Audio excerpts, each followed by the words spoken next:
لله والصلاة والسلام على رسول الله وعلى آله وصحبه أجمعين. رب زدني علما رب اشرح لي صدري ويسر لي أمري واحلل عقدة من لساني يفقهوا قولي. أما بعد, السلام عليكم ورحمة الله وبركاته إخوان المسلمين, and hello everyone else. Today, and apologies on my behalf. Normally wanted to do things a little bit more regular, but with just all my commitments and a few other things, it's a little bit harder to do things as regularly. But alhamdulillah, it's always on the back of my mind, and fortunately enough, Brother Canadian's made himself available to bring it to the front of my mind. As most of you know, I try and do lives that are more so based around educational lives, more academic, or touching upon particular polemical arguments or particular points, both biblical and Quranic, so that people can get educated on it, people can share it around, people can learn from it, and most importantly, people can use it for their da'wah and spread the haqq, spread the Islam, and inshallah we get a small reward for passing that along to Allah Ta'ala. So without further ado, I'm going to pass it to the man of the show. There is a lot of content, so just before I pass it on, do make notes. Canadian, I'll leave it to you in terms of how you want to play it. If you want to answer questions along the way, or do you want to wait till the end, that's completely up to you. Or maybe if you want to see some good questions along the way, it might be good to clarify them. What are your thoughts on that? I'll keep a look in the comment section. Yeah. All right, cool. We'll just play it by ear then. So without further ado, I'll pass it on to Akhi Canadian, who will be presenting the Qur'an and its preservation, right? And this will specifically be through manuscript tradition and a whole bunch of other things. So I'm gonna get rid of my face, and you guys can inshallah listen. So I'll pass it off to Canadian. Barakallahu feek. Tafaddal, Habib. Jazakallah khair, bro. I appreciate that. Guys, let me know if the audio is coming through good and everything. Loud and clear on my side. Loud and clear? Perfect. Yeah, just before you start, also guys, continue to please share and like, get as many people in here as you can. And yes, this will be posted on YouTube as well, inshallah.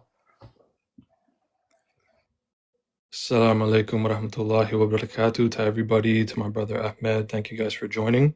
So I want to just, start off by thanking everybody for taking the time out of their day to even stop by, and hopefully we can benefit. I want to thank Ahmed for even sharing his platform with me. And I want to thank Allah subhanahu wa ta'ala for giving us all this opportunity in which I hope there is some benefit. So today's topic, as most of you are probably already aware, is the Qur'an, an introduction to its manuscripts, transmission, and proving preservation through the lens of its written tradition.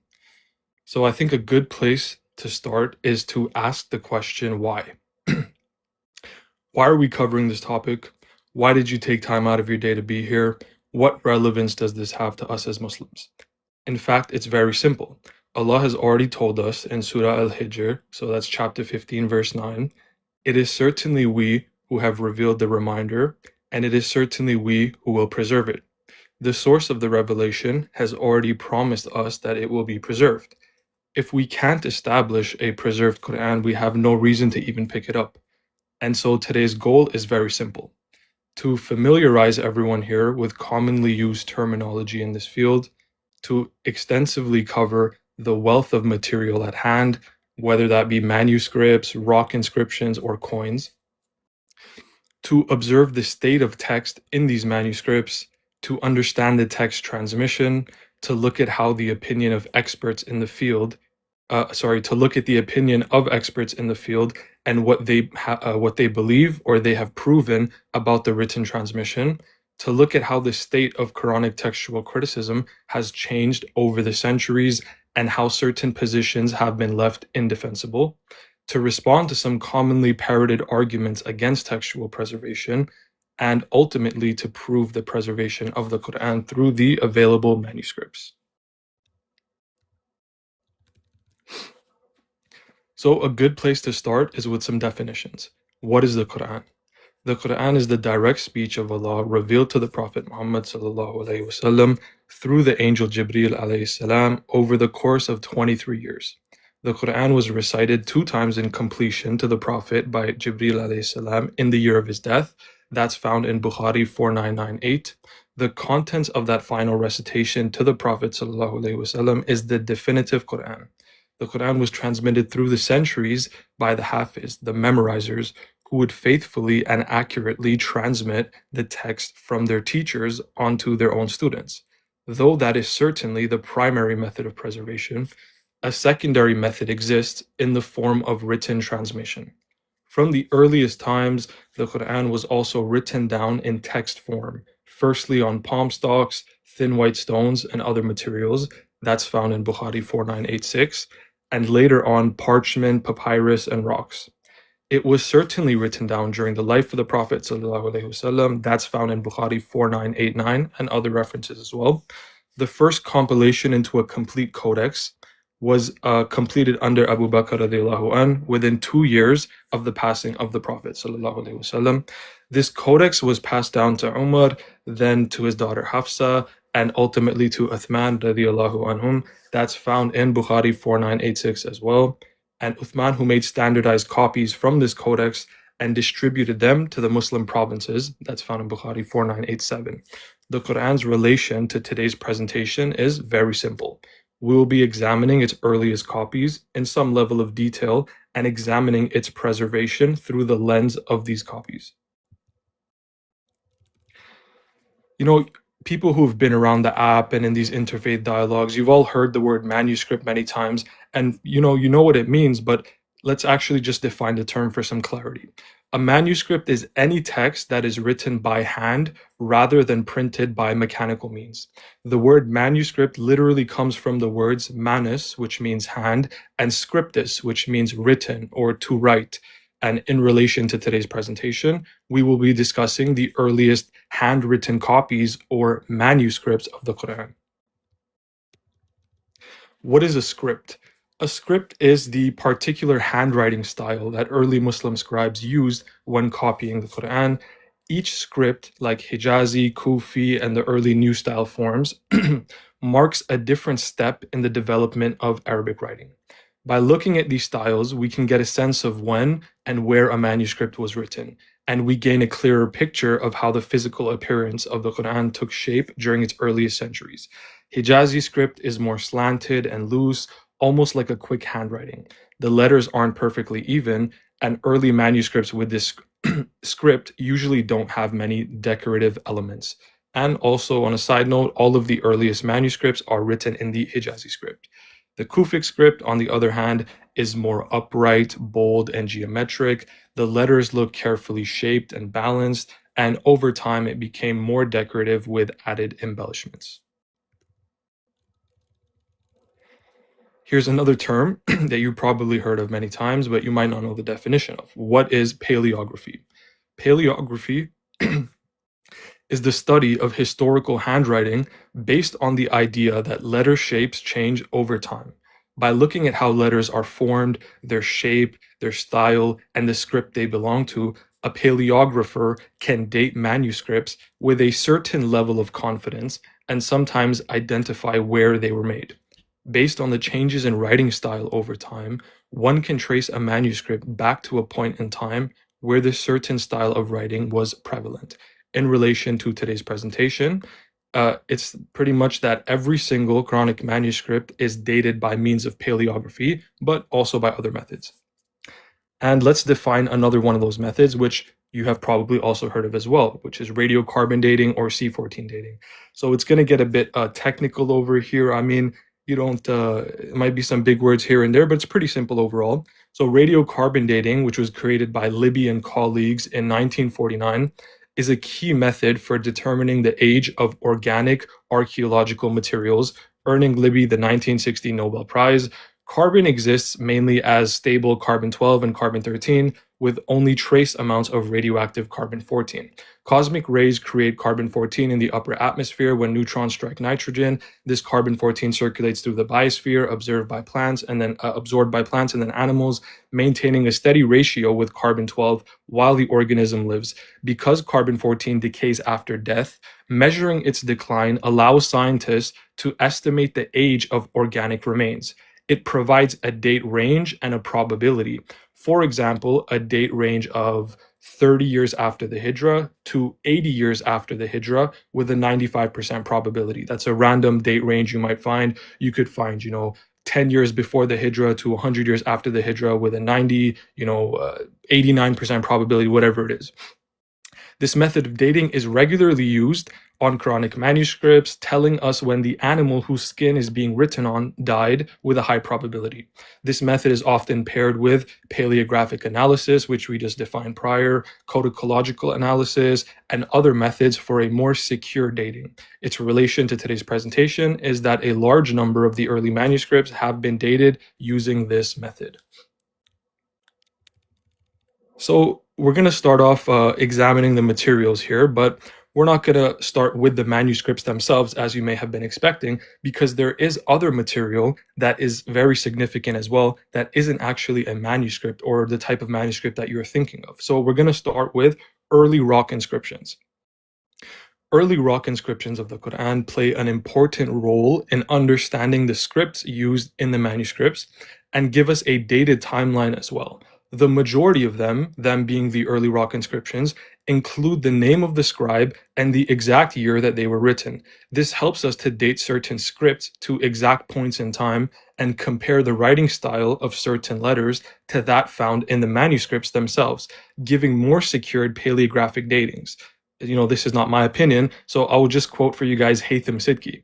Haytham Sidki states, if we look at the script style, so the paleography of a specific manuscript, we now have independent ways of dating the script style. The earliest manuscripts are undated in the sense that we don't have a colophon or something that says, my name is such and I wrote this manuscript on this day. We don't have that. But what we do have is dated inscriptions on rock that are Quranic, and as more epigraphic surveys of Arabia are carried out, we're discovering more of these. So we find Quran written on the rock in the same paleographic style that is used on a manuscript that we've radiocarbon dated. And we can compare the radiocarbon date with the date of the inscription, and they generally do check out. So let's look at some of these Just a early quick question. What inscriptions. does epigraphic mean? Epigraphy is like the study of archaeological materials like rocks and other things like that. Okay, so epigraphy basically means that what you just said. Paleographic means looking at the actual form of the text and how it was written, and The and handwriting, the and shapes of the handwriting. And then letters. carbon dating basically means actually doing like an experiment on it based on the carbon, like the decay of the carbon Exactly, C14. a You more, can actually accurately scientific ascertain method. what dating it comes from or what range it comes from. Correct? Exactly, yeah. Perfect. All right, تفضل. I get it. If anyone doesn't get it, you're slower than me and I'm very slow, so rewatch it again. But if you have questions, just ask along the way, please. Ikhwan, if you can, ask questions along the way. تفضل Canadian. If I have the answers, I'll answer, and if I don't, and I can't give you a sufficient answer, then maybe try again another day.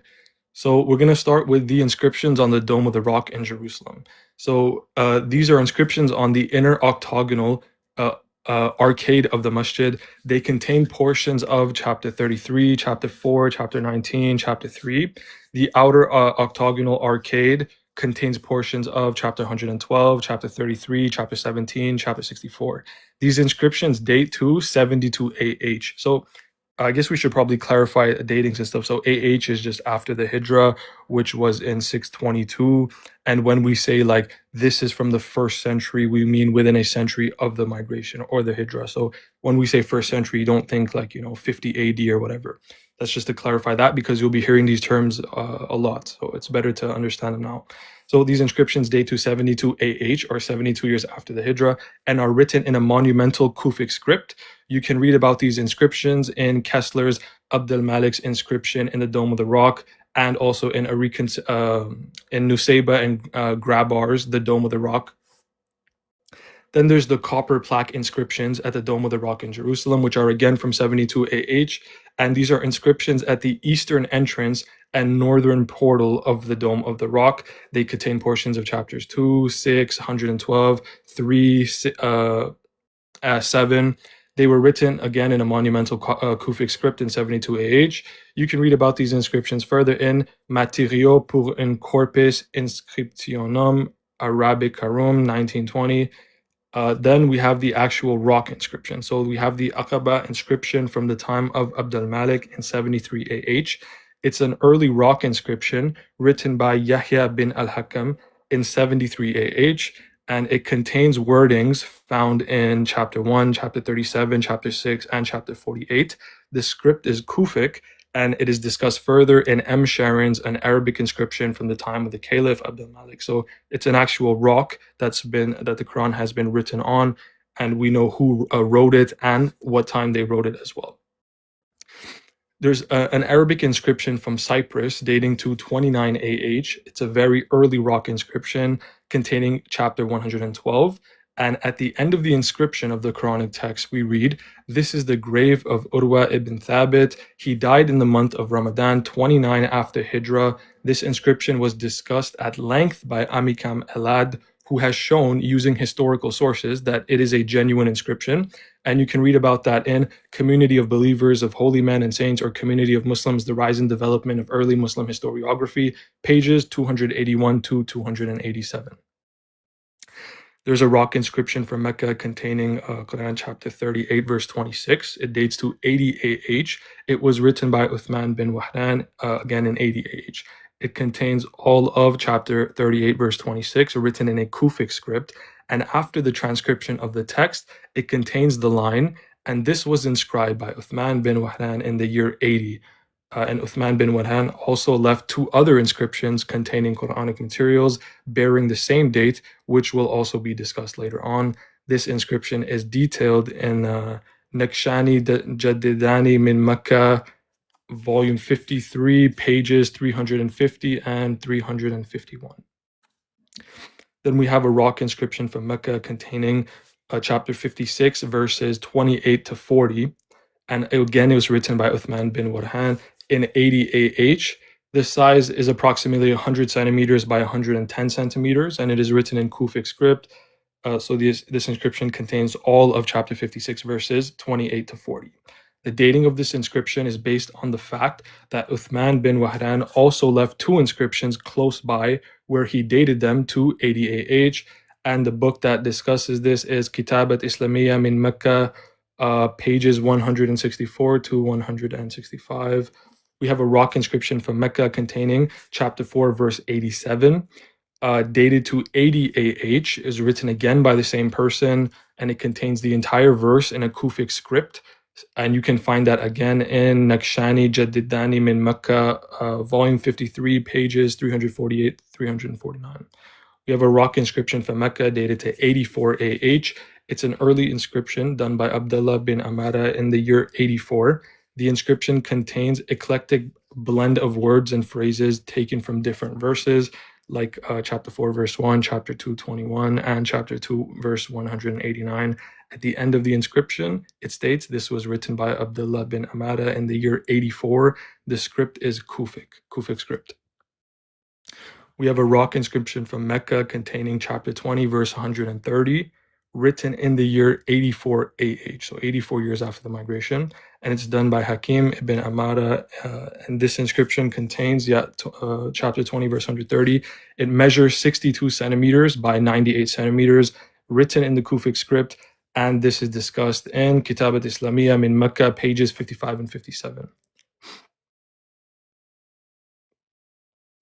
Then we have the Jabal Usais inscription from 93 AH, which is an early rock inscription measuring approximately 25 centimeters by 47 centimeters, and it is written in the Kufic script.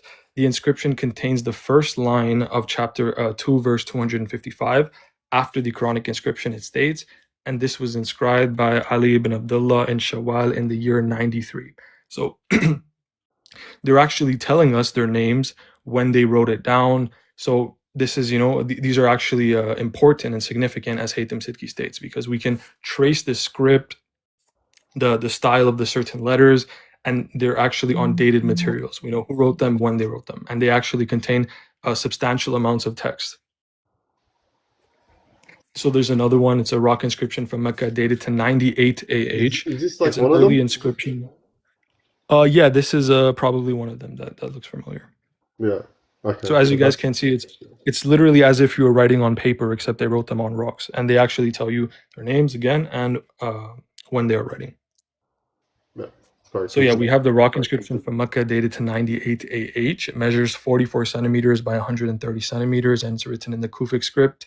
Its quotation contains chapter 65, verse 3, followed by this was inscribed by Umayyah ibn Abdul Malik in the year 98, and he asks God for paradise.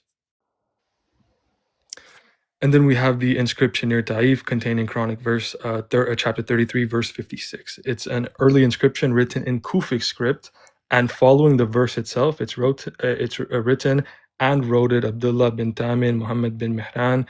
It is dated to the 1st century and further discussed in G.C. Miles' early Islamic inscriptions near Taif in the Hijaz in the Journal of Near Eastern Studies. So this was a sort of introduction to the materials at hand because we have a lot more to cover, but these were the rock inscriptions. Now, let's actually get to the manuscripts themselves.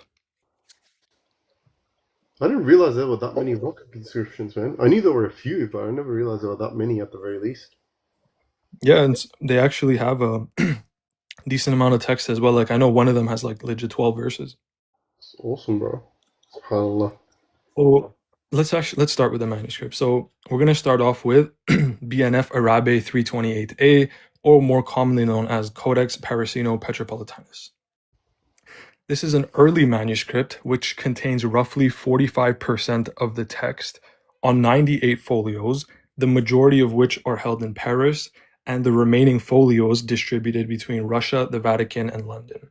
This manuscript is written in the Hijazi script by 5 scribes and contains verse and chapter separators. This manuscript contains either in whole or in part chapters between chapter 2 and 72.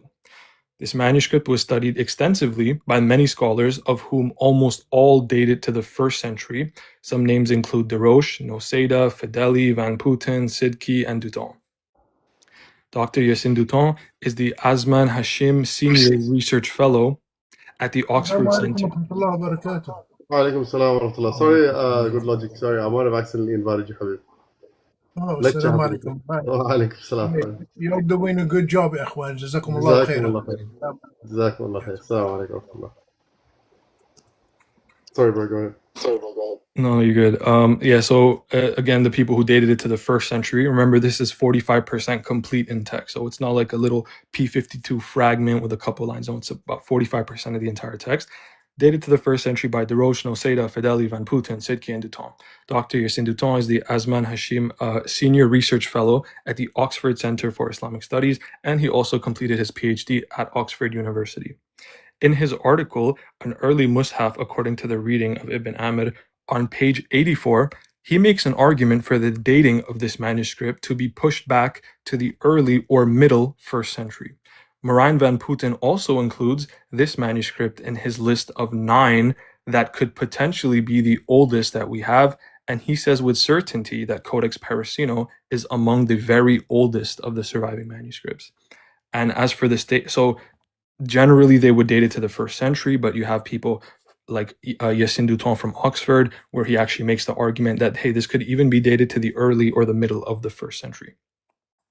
As for the state of the text in this copy, Francois Desroches states on page 182 of his book, The One and the Many, he says, the text of the first of these manuscripts, the Codex Parisino Petropolitanus, agrees very largely with the Uthmanic recension. On the following page, he again states, paleographic analysis shows that 5 copyists were involved in the transcription of the text, which is almost wholly consistent with the Uthmanic rasm.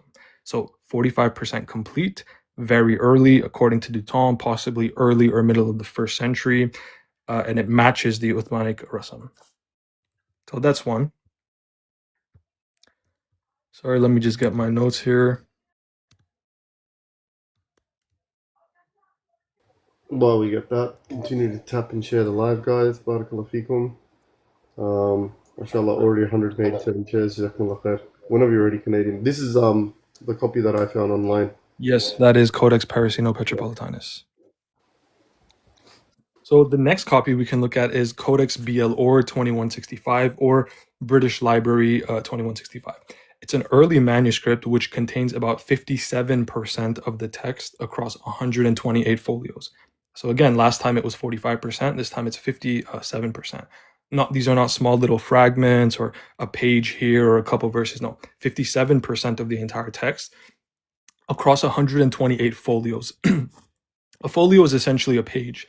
So a page that would be written on the front side and the back side. So one says, 10 folios, just think of 10 pages in a book. So 121 of these folios are held in London, 6 are in Paris, and 1 or 2 are in Kuwait. The text is written in the Hijazi script, and the material it's written on is vellum. Duton says it was copied by 1 scribe, while Rab says it was copied by 2 scribes. The manuscript contains, either in whole or in part, chapters ranging from chapter 5 up until chapter 43. This manuscript has been dated to the 1st century by Groman, Noseda, Duton, Van Putten, Sidki, Karabakic, Rab, and de Roche.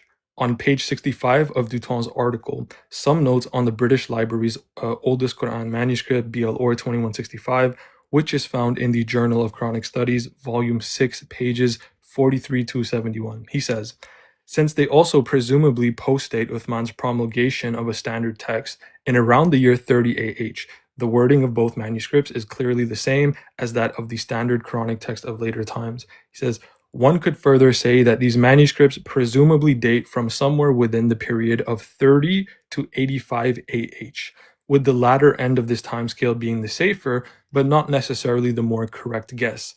So here he's basically saying that the state of the text in this manuscript is that of the standard Quranic text of later times, and that it can even be dated into the early 1st century, with the latest possible dating still being in the 1st century. Marijn van Putten also includes this manuscript in his list of 9 that could potentially be the oldest that we have. What codices was that again? That's BL-OR 2165, Codex BL-OR 2165.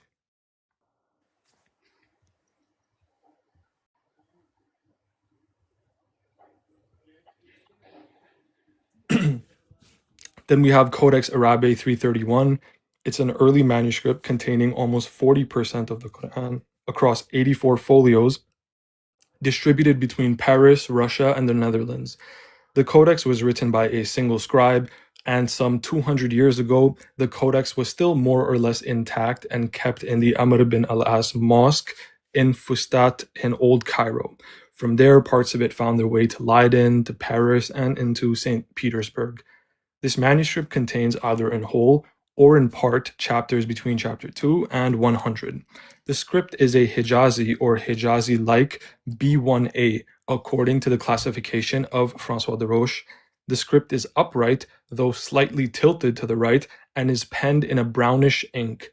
The consonants are frequently differentiated by oblique strokes. There's no vocalization, and usually 6, sometimes less, small oblique strokes arranged in a triangular formation punctuate the verses.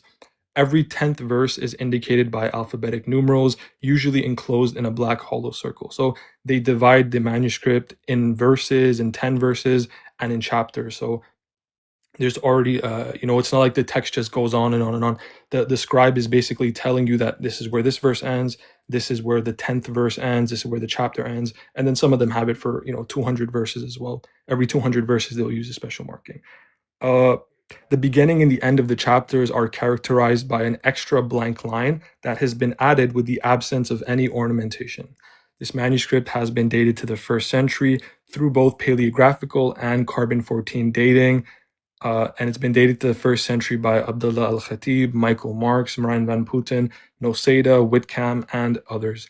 Radiocarbon analysis, so the C14 dating we were talking about earlier, radiocarbon analysis of the folios combinedly date the codex from 652 to 763 with a 95% probability, with that range being broken down into an 89.3 probability, 89.3% probability that it dates to between 652 and 694. Whitcomb also stated that the results of the carbon-14 analysis made it clear that the Leiden fragment, and therefore also the fragments in Paris, are ancient, possibly dating back to some 30 years after the death of the Prophet Muhammad sallallahu alaihi wasallam. So 40% complete in text, possibly dating back to some 30 years after the death of the Prophet. Marx and Yokam in radiocarbon dating of Quran manuscripts, pages 211 to 213, they state, just one second, I'm going to pull up the quotation. They state, in the summary of the unpublished official report of the analysis of the Leiden fragments, we find the following. 2 Hijazi manuscripts, or 14.545a and 14.545b and c, the latter 2 single folio, are considered to originate from the same codex. So he says, both show a very high probability to have been made in the 50 years between 650 and 700. So these manuscripts, or at least the parchment, have been produced between 30 or 70 years after the death of the Prophet.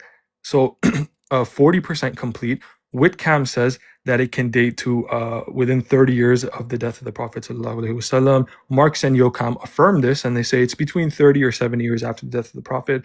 And not a little fragment, again, a codex, substantial amount of text. And Francois de Roche states on page 168 of his book, The One and the Many, he says, the manuscript presents a text conforming in almost every detail to the Uthmanic Vulgate.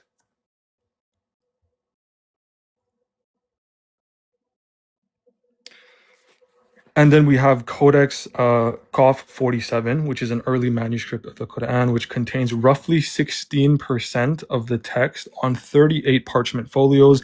The majority of these folios are held in Cairo, with the rest of the folios held in Berlin. This manuscript is written in the Hijazi script and contains portions of, or the entirety of, chapters 2, 3, 4, 5, 6, 8, 9, 10, 11, 14, 21, 63, and 64. This manuscript has been dated to the 1st century by Abdullah al-Khatib, Ahmad Shakir, Groman, Noseda, Marx, Yokam, Van Putten, and Sidki should also be on this list, actually, Sidki as well.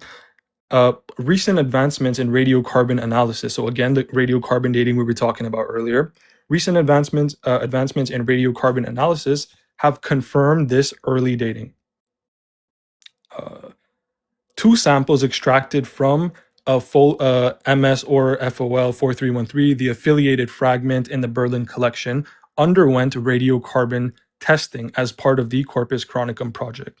The results strongly support the reassessed paleographic dating, indicating a date range of 15 to 30 years after the Hijra, or 606 to 652, with a 95.4% probability. On account of both paleography and carbon-14 dating, this is an incredibly early manuscript that is potentially from the first few decades after the death of the Prophet ﷺ.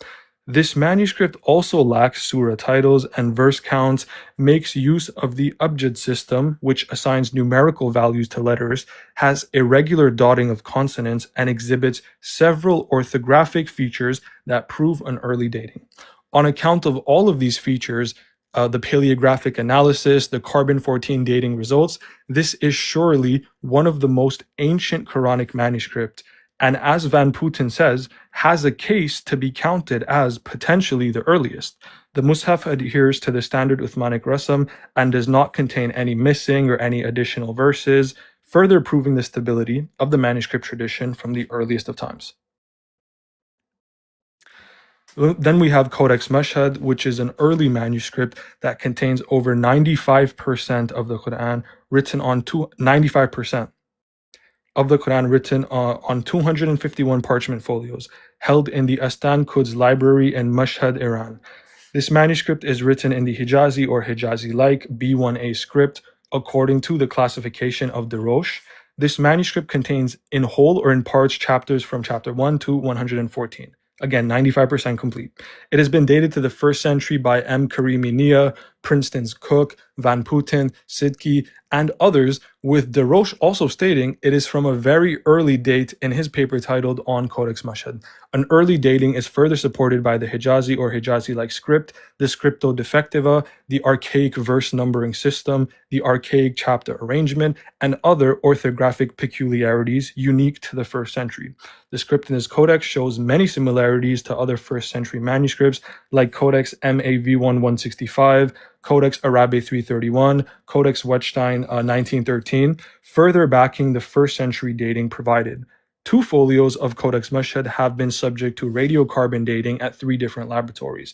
The combined radiocarbon dating gives a 95% probability between the years 660 and 772, with that range being broken down into 53% a probability that it dates between 660 and 687. The combined radiocarbon dating and paleography of this manuscript points firmly to the second half of the 1st century of the Hijra, which is discussed in Dr. M. Karimi Nia's Codex Mashhad, an introduction to its history and contents, pages 81 through 85.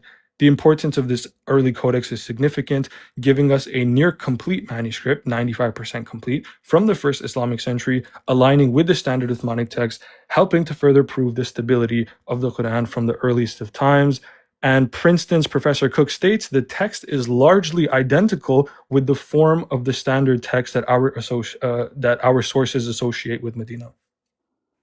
Subhanallah. So just within the So first here's century. another one. Yeah, 95% from the 1st century. So we went over the ones that are 45% and 50% and 20%. But now we're going to get into the ones that have some, larger portions of text, like 90% and upwards. Wow. So even within the So first century, we have multiple copies of the Quran multiple times over just within the first century. exactly. That's Exactly. subhanallah. That's crazy, bro. Go ahead, tafaddal. Just in like 3 copies, you could say you have the entire text like 3 times over in the 1st century. Just in Mashhad, Surah Medina 1a, and HS 44. And then you have others that are 80% and 85% stuff. So yeah, we have we're going to get to all of that, the percentages, how many and all that. So next up, we're going to talk about Surah Medina 1a. This is an early manuscript which is essentially 100% complete.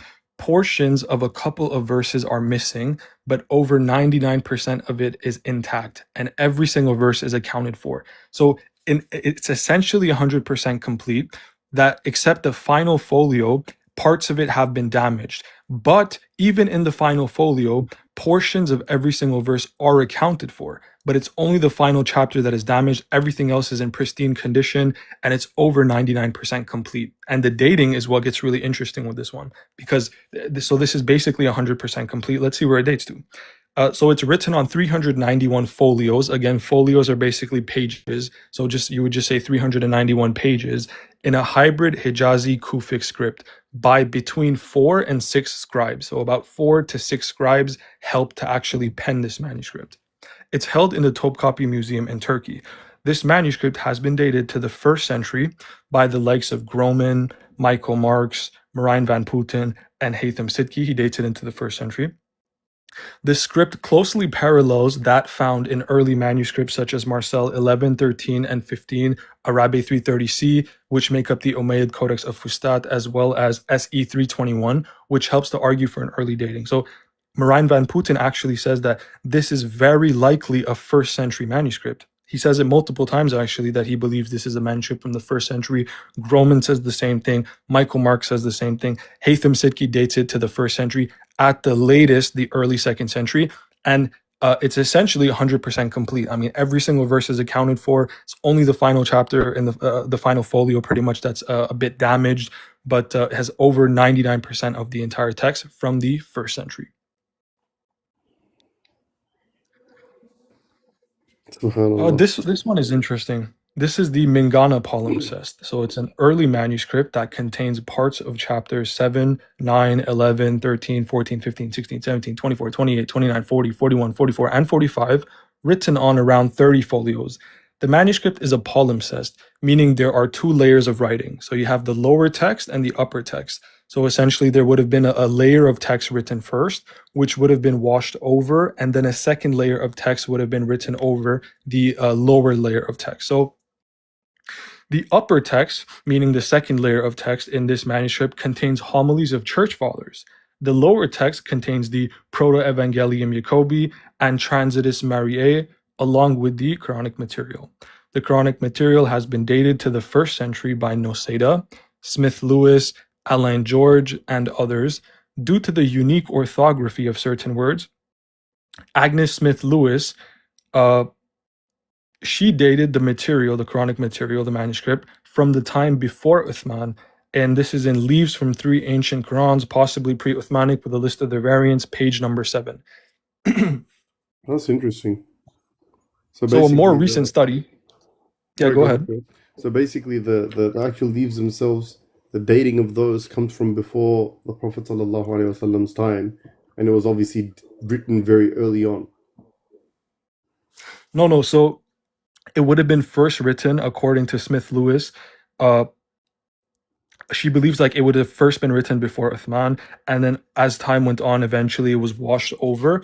And I guess it got into the hands of some Christians, and they wrote their church father material Right. over the text of our manuscripts. Which is Yeah. crazy, but hey. Okay. Gotcha. SubhanAllah. So that's an older study from Smith Lewis, but in 2011, Alan George, who received his doctorate from Oxford University and who is the professor of Islamic art and architecture at the University of Oxford, he wrote about this manuscript in his book Le palimpseste Louis Mingana de Cambridge, témoin ancien de l'histoire du Coran. On page 404, he says, Ce fragment apparaît en somme, au vu de son écriture et de sa décoration, comme un témoin particulièrement ancien du Coran qui pourrait remonter aux toutes premières décennies de l'Hégire, which translates to, this fragment appears, all things considered, from its script and decoration, to be a particularly early witness to the Qur'an, which could date back to the very first decades after the Hijrah. So Alan George in 2011 from Oxford, he's saying that this fragment, which is actually quite a substantial amount, 30 folios, it could date back to the very first decades after the Hijrah. So even early first century, let's say even middle first century. 30 folios, that's another one. SubhanAllah. Bro, the guy learned French for this topic, bro. Bro, I I know French. Not the best, but yeah. Anyways, this one is gonna be very interesting. This one I'm sure you've all heard of. It's the Sana palimpsest. If you've been doing, apologetics and interfaith dialogue and stuff, you would have heard this brought up many times. So let's talk about it, at least in some level of detail, because if we were to, really talk about it, we'd be here for additional hours. So Damascus 127.1, or the Sana palimpsest, sorry, not Damascus, Dar al-Mukhtatat. I always read DAM as Damascus. Dar al-Mukhtatat 127.1. It's a very early manuscript of the Quran containing roughly 41% of the text across 81 folios, written in Hijazi script on parchment material. This manuscript made headlines for a multitude of reasons. One being the fact that it was a palimpsest, meaning, as I already explained in the previous one, because the previous example was a palimpsest, essentially a first layer of text was written, eventually washed over, and a second layer of text was written over it. This was a rare occurrence in the early Islamic period, as the vast majority of manuscripts were written on fresh parchment that had never been used before. Until this day, only a handful of Quran palimpsests have been discovered. So it's very rare. The second reason for the immense level of studies done on this manuscript is its very early dating. This manuscript has been dated to the 1st century by virtually every scholar that has come across it, a large number of them dating it to the middle of the 1st century, with some dating it even earlier. Sadeghi states the probability that the parchment is older than AD 646 is 75%, or a 3-to-1 likelihood. It is highly probable, therefore, that Sana 1, which is just the lower text of the palimpsest, that the Sana 1 manuscript was produced no more than 15 years after the death of the Prophet ﷺ. And this is in the Codex of a Companion of the Prophet and the Quran of the Prophet, page 353. Von Bottmer dates it to the first half of the 1st century. This is found in Masterworks of Islamic Book Art, Quranic Calligraphy and Illumination, in the manuscripts found in the Great Mosque in Sana, pages 171 through 181. Desroches gives a second half of the 1st century dating for the lower text, and this is found in The One and the Many, page 214. 3 folios of the Sana palimpsest were also radiocarbon dated under the Corpus Quranicum project. Radiocarbon analysis of the folios combinedly date the codex to 606 to 649. with a 95.4% probability. So that's very early, radiocarbon dated and based on paleography. The third reason for the popularity of this manuscript is that though the upper text, which is likely to have been written within 50 years or less of the lower text, so the upper text would have been written within 50 years of the washing over of the lower text. The upper text matches the Quran read today. The lower text contains a number of variations from the standard text. Many of these are simply mechanical errors, like accidental scribal errors, like transpositions and other things, but many of them are also more than that. Scholars like Hilali are of the opinion that the manuscript reflects a learning environment where students practice copying Quranic passages. Therefore, sorry, irregularities such as variant spellings, omissions, corrections, or rearrangements should be read as scribal exercises, not as evidence of a different Quran. Students often wrote from memory, so we have evidence that they would have been writing from memory, and therefore they could have mixed things up, which is a very plausible explanation. So students often wrote from memory, received corrections, and used flexible writing conventions. Thus, the text variants do not represent an alternative textual tradition, but rather non-canonical learner-level writing.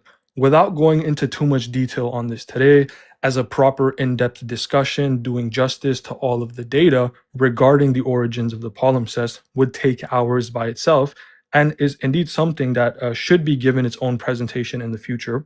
I will instead read a simple quote from Francois de Roche. He states, about the lower text of this palimpsest, again, very early palimpsest, 40% complete Hijazi script. He states about the lower text of this palimpsest, from the various attempts at deciphering made by Gudarzi and Sadeghi, Puin, Fideli, and Hilali herself, it emerges that the lower text of the Sana palimpsest agrees very largely with the Quranic text as we know it. Let me repeat that.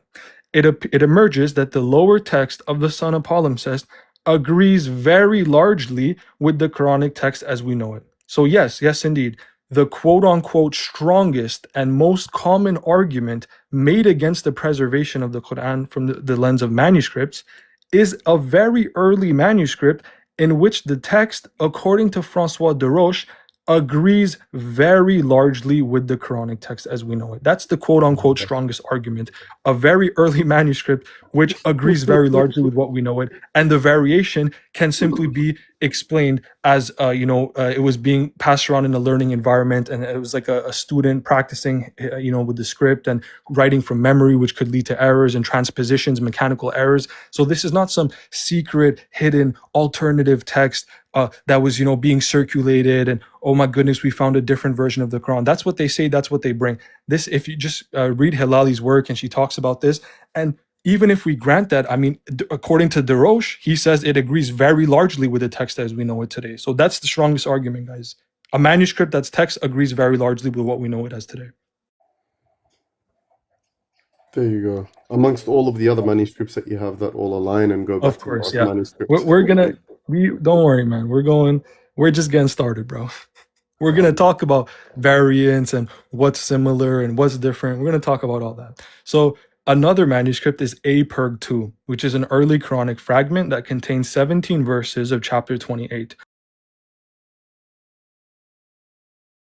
written on parchment in the Hijazi script. It is currently housed in the Austrian National Library in Vienna. It has been dated to the 1st century by Loewenstein, Fideli, Grundler, and others. It is discussed in Grundler's The Development of the Arabic Script from the Nabatean Era to the 1st Islamic Century according to the dated text. So that's the book where you can find a discussion more about this manuscript. We have Papyrus Michaelides number 32, which is 11 to 38, chapter 54 verses 45 to 55, chapter 55 verses 1 to 32, on papyrus material in the Hijazi script. It's currently housed in the collection of George Michaelides in Cairo, Egypt. It has been dated to the 1st century by Groman, Grundler, and others, and is discussed on page 169 of the previously mentioned book by Grundler. Codex Arabic 6140a. 6140a is an early manuscript which contains parts of chapter 7, 8, 9, 27, 28, 30, and 31 on 10 folios or 10 pages of parchment. It is written in the Hijazi script, and the folios are divided between Turkey, Paris, and the UK. 5 to 6 dashes arranged vertically punctuate the verses. Every 10th verse is marked by a red hollow circle surrounded by dots. This manuscript has been dated to the 1st century by Noseda, Desroches, and others. Codex Marcel 19 is an early manuscript which contains around 7% of the Quran in 15 folios held in Russia and Paris. François Desroches was the first person to give a brief description in his hand list of manuscripts at the Bibliothèque Nationale de France in Paris. The script is Hijazi or Hijazi 1 in Desroches' terminology, and it is written on parchment material. The verses are separated by groups of 3 horizontal rows of 2 oval-shaped dots. A banner separates the chapters. This manuscript has been dated to the 1st century by Desroches and others, and is included in his book on early Quran manuscripts titled Qur'an of the Umayyads, a first overview.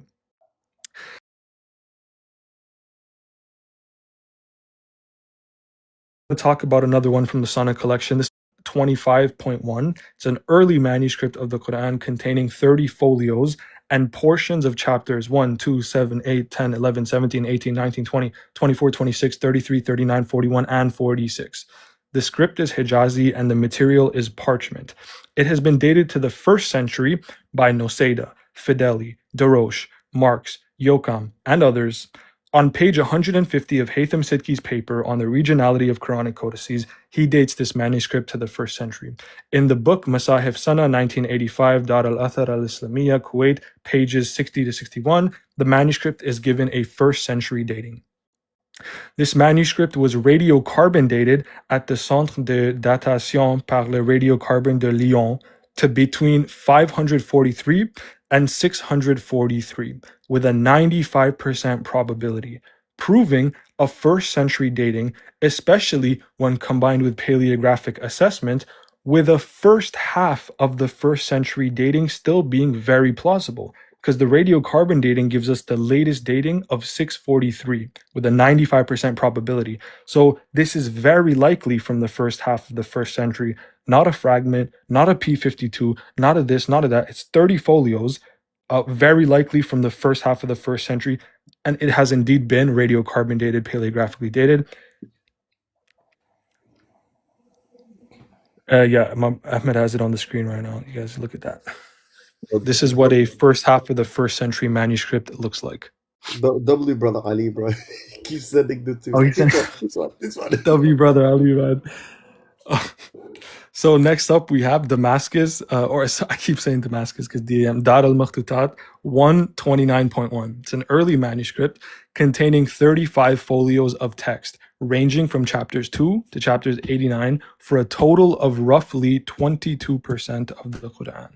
This manuscript was found in the Great Mosque in Sana'a, Yemen. The script is Hijazi and the material is parchment.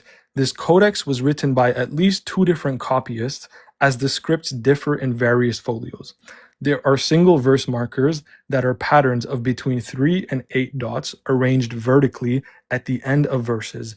There are many diacritical marks on the consonants, more so than many of these early manuscripts, but not all of the consonants that could be designated by dots are dotted. So it has many diacritical marks. This manuscript was dated to the 1st century by Marx and Yokam, Desroches, Noseda, von Bottmer, and others. On page 27 of the book Textual Criticism and Quran Manuscripts by Keith E. Small, who is generally very conservative with his datings, he dates this manuscript to the 1st century. The manuscript has also been radiocarbon dated, and the radiocarbon date range given is between 633 and 665 with a confidence level of 95%. That is between 1 and 33 years at the latest. Between 1 to 33 years after the death of the Prophet ﷺ, with a 95.4% probability. Between 1 and 33 years after the death of the Prophet, 22% complete, and a 95% probability on the radiocarbon dating that it dates from the first half of the first century. So this is clearly a manuscript from the first century, very likely from the first half of the first century. And Mr. Marijn van Putten, he also includes this manuscript in his list of the 9 earliest manuscripts and dates it to the first century. A Perg 213 is an early manuscript of the Quran which contains 2 folios on which are written parts of chapters 51, 52, and 53. The script is Hijazi and the material is parchment. It is currently held in the Austrian National Library in Vienna. This manuscript has been dated to the 1st century by Noseda, Marx, and Joachim, and others. You don't have to, yeah, it's already done. So next up is Codex Amrensis 8 or Codex Arabe 330G. It's an early manuscript of the Quran which contains about 21% of the text across 43 folios, which are held in France, Russia, Ireland, and Bahrain. It contains portions of chapters ranging from chapter 3 to chapter 110. The script is Hijazi and the material is parchment. The format is vertical, and the script, which is thin and slender, also has a distinct vertical emphasis without any slant to the right. The text is written in black ink. Diacritics are represented by oblique lines and are partially worn. The qaf is recognizable to a stroke on the head of the letter. It has been dated to the 1st century, again 21% complete. It has been dated to the 1st century by Francois de Roche, Marijn van Putten, and others. Marijn van Putten includes it in his list of 9 manuscripts that could potentially be the earliest. So Marijn van Putten says this is one of 9 manuscripts that are potentially the oldest of all. And it's 21% complete, dated to the 1st century. And all of these are carbon dated. No, not all of them. Many of them, but every one of them is paleographically dated. But not all of them are radiocarbon dated, but many of them are, and they provide very early datings actually that agree with the paleography or are even earlier than the paleographic dating. Like the ones in the Dar al-Makhtutat collection, like 25.1 and 29.1, which are first half of the 1st century. So we have Codex Marcel 13, or the Umayyad Codex of Fustat. It's an early manuscript which contains roughly 30% of the text across 73 folios held in Paris and Russia. This manuscript is written in the O1 script according to the classification of de Roche, and the material is parchment. There's 25 lines of text per page, meaning you would be able to identify 25 lines per page. This manuscript is thought to have been written by a single scribe due to the uniformity of the writing style across all the folios, but due to some variation in the script and other factors, the idea of a second scribe is not absurd. The script in this manuscript is similar to Hand D of Codex Parisino-Petropolitanus, which was the first one we talked about. And the script found also in BL Or 2165, which was the second one we talked about, in terms of the relation between the height of the shafts, the width of the stroke, and its neatness. On page 96 of Francois de Roche's book, The Quran of the Umayyads, he says, Al-Hajjaj also sent a copy to the Amr Mosque in Fustat. His action roused the anger of Abdulaziz bin Marwan, who decided to have a copy made for the same purpose. The Fustat Codex could be one of these 2 manuscripts. On the same page, footnote 70 states, as the word Naja is apparently written correctly in the Fustat Codex, this would exclude that it could have been Abdulaziz's copy. This would mean it is likely the copy sent by Al-Hajjaj to the Amr Mosque in Fustat around 84 to 85 AH. So we possibly even know, who commissioned this manuscript and from where it was sent to where, at what dating, around 85 AH, so 1st century. This manuscript was held in that same mosque in Fustat until the 19th century, where it reached Europe. This manuscript has been dated to the 1st century by Francois de Roche, Marijn van Putten, who also relates this manuscript to the period of the reign of Abd al-Malik ibn Marwan, who reigned from 63 to 83 AH, placing this codex in the 1st century. Michael Marks dates this manuscript from between 660 to 750, in which, if we take the middle dating of 705 CE, we are given a date range of 83 AH, which is again in the first century and right around the dating given by Desroches, Putin, and Van Putten and others. And on page 151 of Haytham Sidki's paper on the regionality of Quranic codices, he also dates this manuscript to the first century. And it has 30% of the text, of the entire text. We have the Umayyad Codex of Damascus, or Codex TIEMSE 321. It's an early manuscript of the Quran which contains 78 folios held in the Turkish and Islamic Art Museum in Istanbul, Turkey. The text found in the Damascus Codex covers chapters 17 to 54 with many lacunae. This manuscript is written in the O1 script according to the classification of Desroches, and the material is parchment. The manuscript contains between 18 and 21 lines per page and 78 pages, written on front and back. This manuscript was likely written by multiple scribes, and it is a result of teamwork. This view is held due to some variation in the script and other factors. The script in this manuscript is similar to Hand D of Codex Parisino and the script found in the BLOR 2165. No, wrong manuscript. Is it 321? Yeah, no, that's a different one, but it's okay. That's 457. Yeah, that's we're going to talk about that one later on. That's an Okay. interesting one, by the way. Oh, So, I jumped the gun. Go ahead, go. yeah, the shafts of the lam and the alif tend to be vertical, although there are still some tendencies to have them slanting to the right, while a few letters remain oblique. This manuscript has been dated to the 1st century by Desroches in his book or journal entry, New Evidence About the Umayyad Book Hands, page publication number 70. Is this the one? Desroches arrived 12995. No, it's chill. This one's already almost done, so you don't have to put it up. But that one is part of the list as well. It's going to be talked about later on. So Desroches arrived at this dating by studying illumination, script, the 10 bifolio choir structure, direct relation of the ornaments used in the manuscript with the mosaics at the Dome of the Rock in Jerusalem and the Great Umayyad Mosque in Damascus. He dates it to the time after 72 AH, or more probably during the last quarter of the 1st century, so early 8th century AH.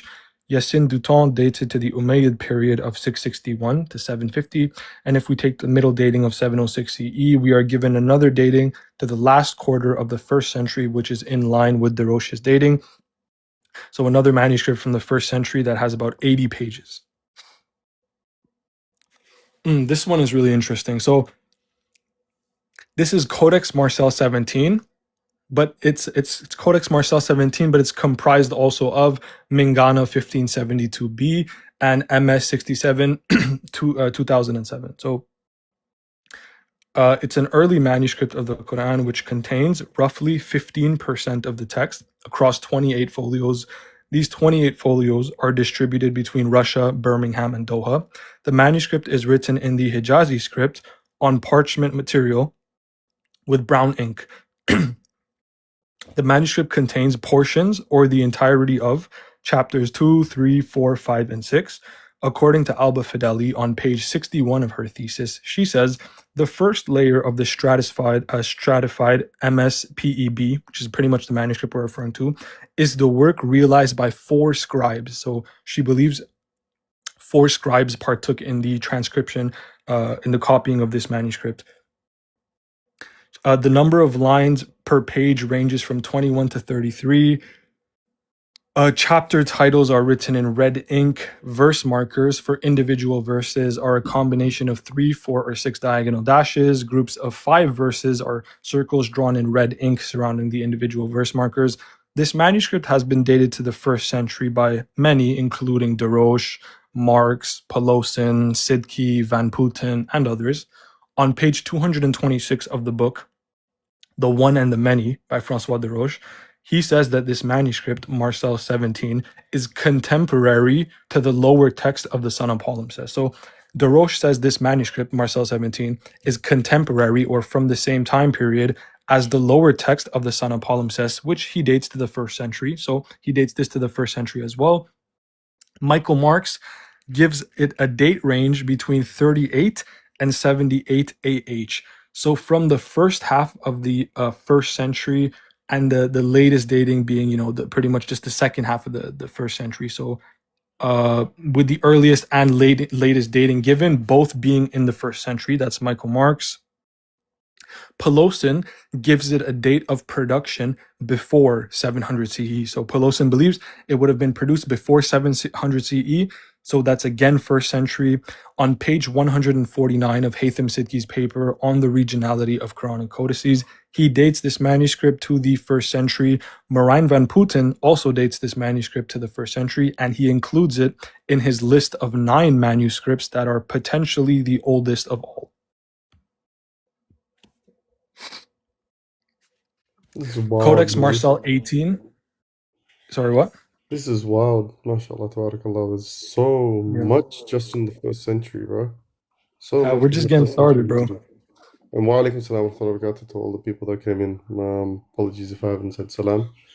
But just want to give the Canadian his due.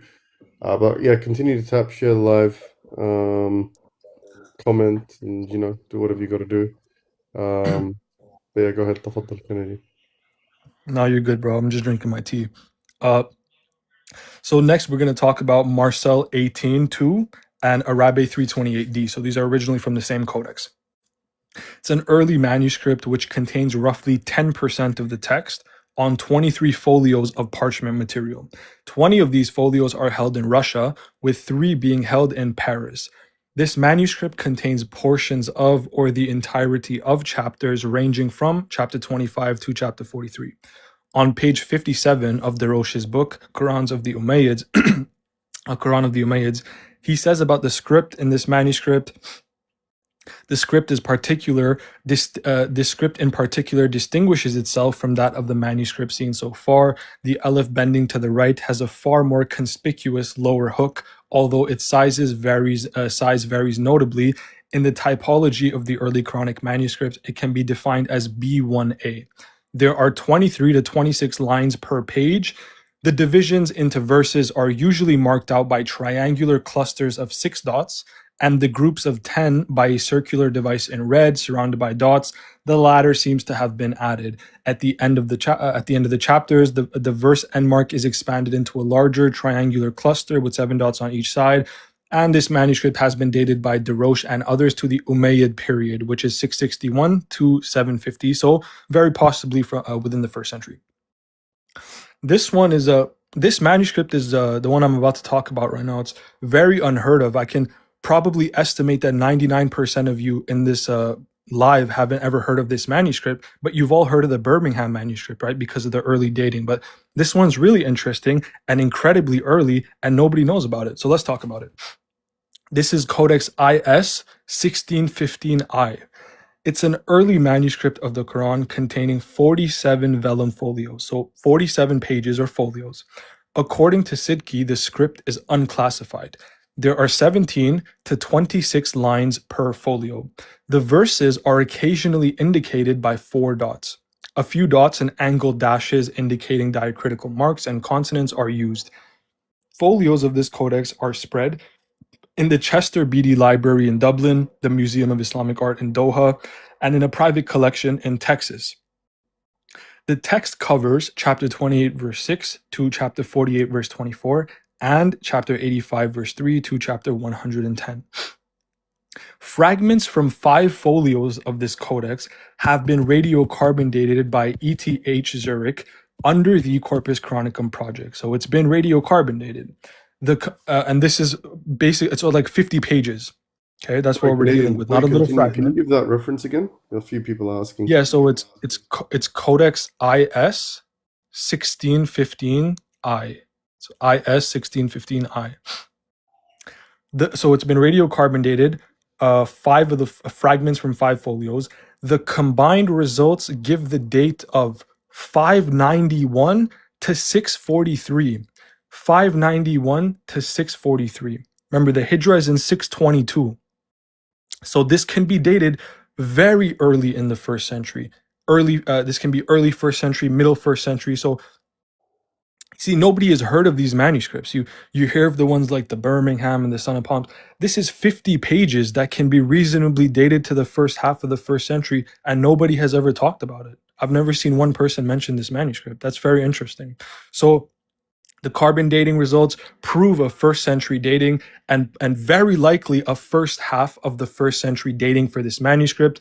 Marijn van Putten includes this copy in his list of the 9 earliest manuscripts that have a case to be considered the oldest of all codices. Marijn van Putten says this is potentially the oldest manuscript. He says this is potentially the oldest manuscript, radiocarbon dated at the latest to 643. The latest is the first half of the first century, 50 pages. You know, the Birmingham manuscript is 2 pages. This is 50 pages. And Haytham Sidki also gives a first century dating on page 150 of his book on the regionality of Quranic codices. So this is an extremely early manuscript with 50 folios, paleographically dated and radiocarbon dated. The top scholars all dated to the first century, and the radiocarbon dating puts it in the first half of the first century, maybe even early first century. So this is another one that we're going to talk about now. It's Codex MAV1 165. It's an early manuscript of the Quran which contains roughly 26% of the text on 77 folios, held at the Universitätsbibliothek Tübingen, Germany. The script is B1A, according to the classification of the Roche. The material is parchment and contains between 18 and 21 lines per page. According to an analysis of the collagens in the parchment by the project ZooMS, the parchment of MAV1 165, so the material, was made of the hide of a sheep. The script is fairly large, thick, with a rather narrow, slightly rounded, with high shafts and a slight tilt to the right. In some folios, the script has faded and it has been retouched by a later hand with black ink. The consonants are frequently differentiated by dashes. A set of 2 or 3 oval dots punctuate the verses. Every 10th verse is marked by a red hollow circle surrounded by dots. The end of chapters is characterized by a series of dots forming triangles to fill the line. The manuscript contains portions of or the entirety of chapters ranging from 17 to 36. It has been dated to the first century by Michael Marks, Yokam, Sidki, and others. An early dating for this manuscript is also evidenced by the carbon dating results. 3 folios of this codex were radiocarbon dated under the Corpus Quranicum project. Radiocarbon analysis of the 3 folios combinedly date the codex from 649 to 675 CE with a 95.4% probability. That is from 27 to 53 years after the Hijra with a 95.4% probability. So this is one of the ones that's been carbon dated, 26% complete, definitely from the first century, written on the hide of a sheep. Very interesting. So here we have catalog number 93561, Sotheby's 1993, London, lot 34. It's an early manuscript of the Quran dated to the late first century, which contains chapter 3, verses 34 to 184. It is written in the Hijazi script on 8 folios, of which 1 is fragmentary. So the 7 folios are in good, pristine condition, but 1 of them is fragmentary, just means damaged or broken up. At 20 to 27 lines per page, written in brown ink. Diacritical marks, where present, consist of oval dots or angled dashes. Clusters of brown ink dots are used to indicate verse divisions. So a detailed assessment of this manuscript is found in Oriental Manuscripts and Miniatures, 1993, Sotheby's, London, pages 26 to 29. Then we have the Great Umayyad Quran, or Dar al-Makhtutat 2033.1. It's an early manuscript which contains 25 folios, held in Dar al-Makhtutat in Sana, Yemen.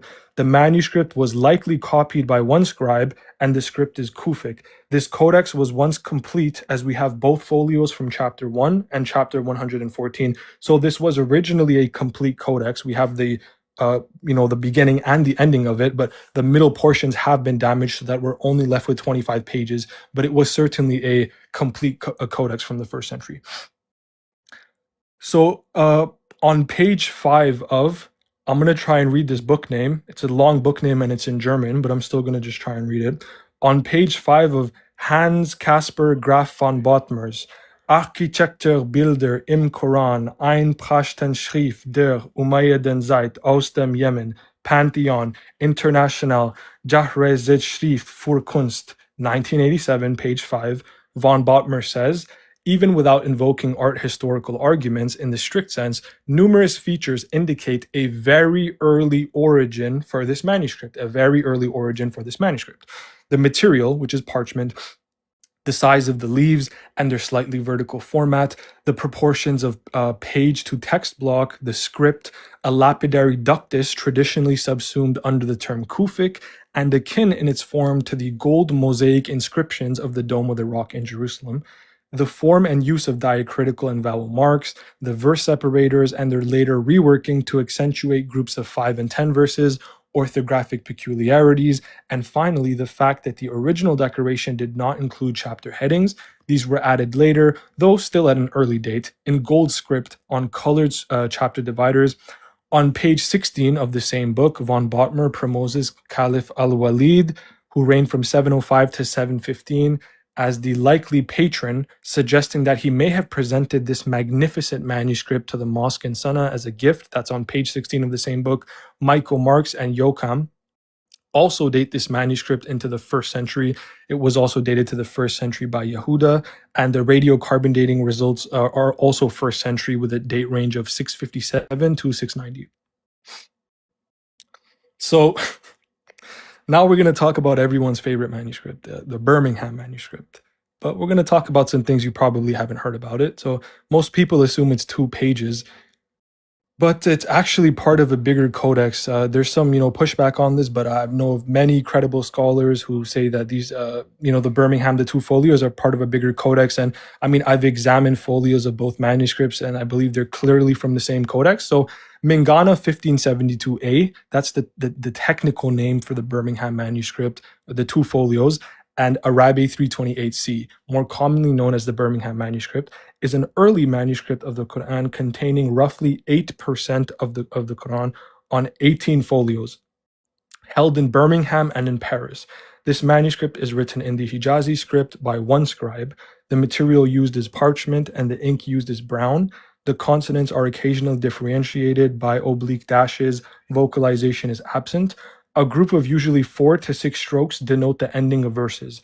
The manuscript contains portions of chapters 10, 11, 18, 19, 20, 21, 22, and 23.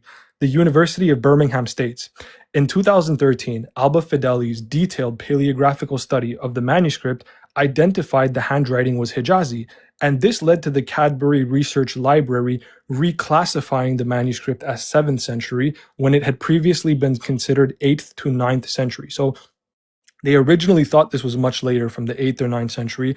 After proper examination, they realized this is actually much earlier than we thought. So just think of how many other manuscripts are buried in the back of a library or collection somewhere, and they just haven't been studied properly, and they actually date to the 1st century. Guess we'll never know. So they previously considered it 8th to 9th century. This manuscript has been dated to the 1st century by Desroches, Fideli, Van Putten, David Thomas, Marks, Yocham, Dutton, the University of Birmingham, and others.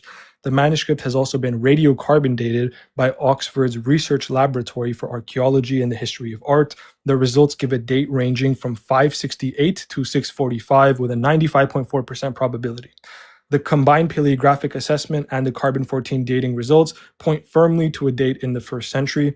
Marks and Yocham give an estimated date of production between 632 and 660. So Marks and Yocham say the date range is between 10 years after the Hijra and 38 years after the Hijra, with both ends clearly in the 1st century and into the first half of the 1st century as well. David Thomas, the professor of Christianity and Islam at the University of Birmingham, has stated, these portions must have been in a form that is very close to the form of the Quran read today, supporting the view that the text has undergone no alteration and that it can be dated to a point very close to the time it was believed to be revealed. And then we have Codex Wettstein II, 1913, plus Arabe 6087, or just, generally known as Codex Wettstein 1913. It's an early manuscript which contains roughly 85% of the text. across 216 parchment folios, of which 210 are held in Berlin and 6 in Paris. The script is B1A in the classification of the Roche and likely written by a singular scribe. The manuscript contains either in whole or in part chapters ranging from chapter 2 to chapter 90. The text of this manuscript is written in the early Kufi script style, B1A. The aleph slightly slopes to the right. The letter Qaf, isolated in the final position, has a vertical appearance and a pronounced tail similar to the B1 group. The diacritic marks are in the shape of oblique dots. The vocalization is made by red dots.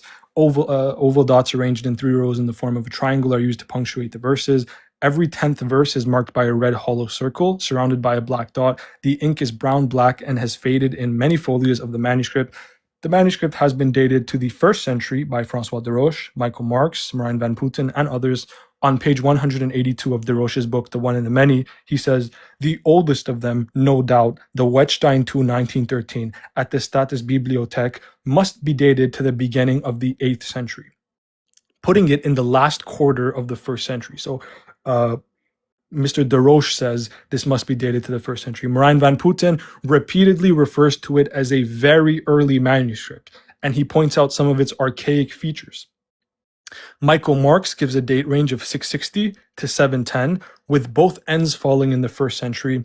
Radiocarbon analysis of the folios combinedly date the codex from 662 to 765 with a 95% probability, with that range being broken down into a 72.8% probability that it dates from 662 and 714 CE. So this is 85% complete from the 1st century. So we looked at one that was 100% complete from the 1st century, 85%, 57%, 45%. These aren't small fragments. These are substantial amounts of text, and in many cases, essentially complete copies from the 1st century. Then we have an Umayyad fragment of the Quran. It's an early manuscript which contains 47 verses of chapter 74. This copy was likely written by a singular scribe in a bold Kufic script on parchment material. The text is written in a dark brown ink with longer upright strokes, such as those of the lam and the alif, having a distinct slant to the right. The script is a lot squatter and has a much stronger horizontal quality to it than the Hijazi scripts typically associated in the literature with the term ma'il. The text is unvocalized. Every 10th verse is marked in addition to an ordinary verse marker of diagonal dashes in 3 out of 4 occasions, once without. The fragment is remarkably similar to 2 other published folios, and it has been concluded that they all come from the same codex. The manuscript has been radiocarbon dated with a 95.4% probability that it dates from 609 to 94. 609 to 94 CE. So a 95.4% probability that it's from the 1st century. Codex Auctionalis is an early manuscript of the Quran dated to the 1st century, containing 5 folios with portions of chapters 6, 7, 9, 38, 39, 40, and 41. It is written in the Hijazi script in sepia ink on vellum. There are 22 to 23 lines per folio. Chapter headings are in red, perhaps written by a later hand. Also seen are red vocalization markers and dotted rounded verse markers. Consonants are differentiated by dots. Single folios of this codex have appeared at auction houses such as Sotheby's and Christie's every few years. The name Codex Auctionalis highlights this fact. Photos of the different folios of this manuscript appear in multiple editions of Arts of the Islamic World 2010, 2015, and 2019. Leiden Or 8264 is an early fragment of the Quran dating from the late 1st to early 2nd century. It contains 15 verses of chapter 71 on papyrus material. You don't see papyrus manuscripts too often, so that's interesting. It's usually parchment. The script is close to Kufi B2. The text is not divided into verses. The open ain and the bottom of the alif bending to the right are perhaps a sign of the antiquity of this folio. Noseda says that the text was written by someone who did not have much practice in writing or who was learning how to write. This fragment is held in the University Library of Leiden. This fragment is discussed in detail in Noseda's A Third Quranic Fragment on Papyrus, an opportunity for a revision, pages 313 to 326. The fragment was carbon-14 dated, radiocarbon dated, with a date range of 653 to 766 with a 95.4% probability.